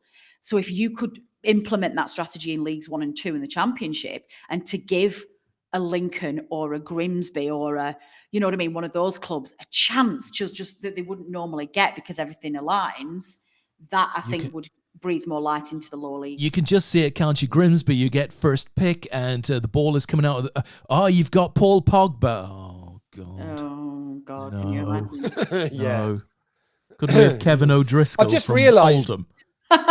Des, I've just realised we're now nearly at 1 o'clock in the morning, and I didn't actually confirm who'd won leaderboard ladders for this week. It was Dylan Herbert who was leader going into this. Nice job, Dylan. Matthias Ditters from Germany finished in second. James Ball, who had a couple of great wins tonight, finished in third. Mr. Wigglesworth in fourth, and Tony Ross in fifth. So well done to all of you.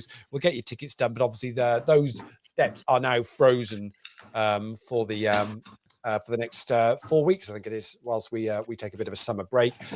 We've got 30 seconds left of level 26, Des. So this is pretty much going to be possibly last hand, I think. Could well be the case. 24 Fantastic. players left remaining. Adam is currently sat, I think, 20th of those 24. The clock is ticking down to 10 seconds. So I think this is going to be... yeah, the players are winding this down, aren't they? Yeah, their timing. Well done, team. That's going to be the last hand. So we're going to be, I think, 24, which is, we said 3 tables, didn't we? 3 or 4 I tables. said 40. I was way off. That is not Way bad off. at all. Yeah. So we're going to be pretty much, I think we're going to be 3 tables on this with 3 tables on the PL08. Starts at 8 o'clock tomorrow evening. We're going to go live at 9 o'clock. So when that will, we'll play those down to conclusion, and the 6 max kicks off. So yeah, that's us done for day 1. Lovely. Locked and loaded. Great first evening, team. Well done. Thank you, Natalie. We're going to see you later in the series, maybe even from Vegas. Natalie's back on Tuesday. She's going to do Tuesday night from home, and then hopefully we'll get a I'll definitely do it. Yeah, I'll dial in for the World Series, and I'll do that. Awesome. Well, I might even be able to FaceTime actually. In which case, I can show you the room and everything. That might work. I mean, you do it with the you can do with the link just on your mobile. Just do the link. Do we link on the mobile? Yeah, perfect. Be absolutely superb. Excellent. And, Let's do that. A big thank you in his absence to Simon Allen, right? To duck out a little bit. Yeah, he was told. it's brilliant. Well, hopefully we will definitely get. We'll definitely get Simon back on again, because superb guest, really interesting to chat with him. Fantastic. Excellent. Right, that's us then. We'll do it all again tomorrow night, Des. Good night, everybody. Cheers. Night. Night, guys.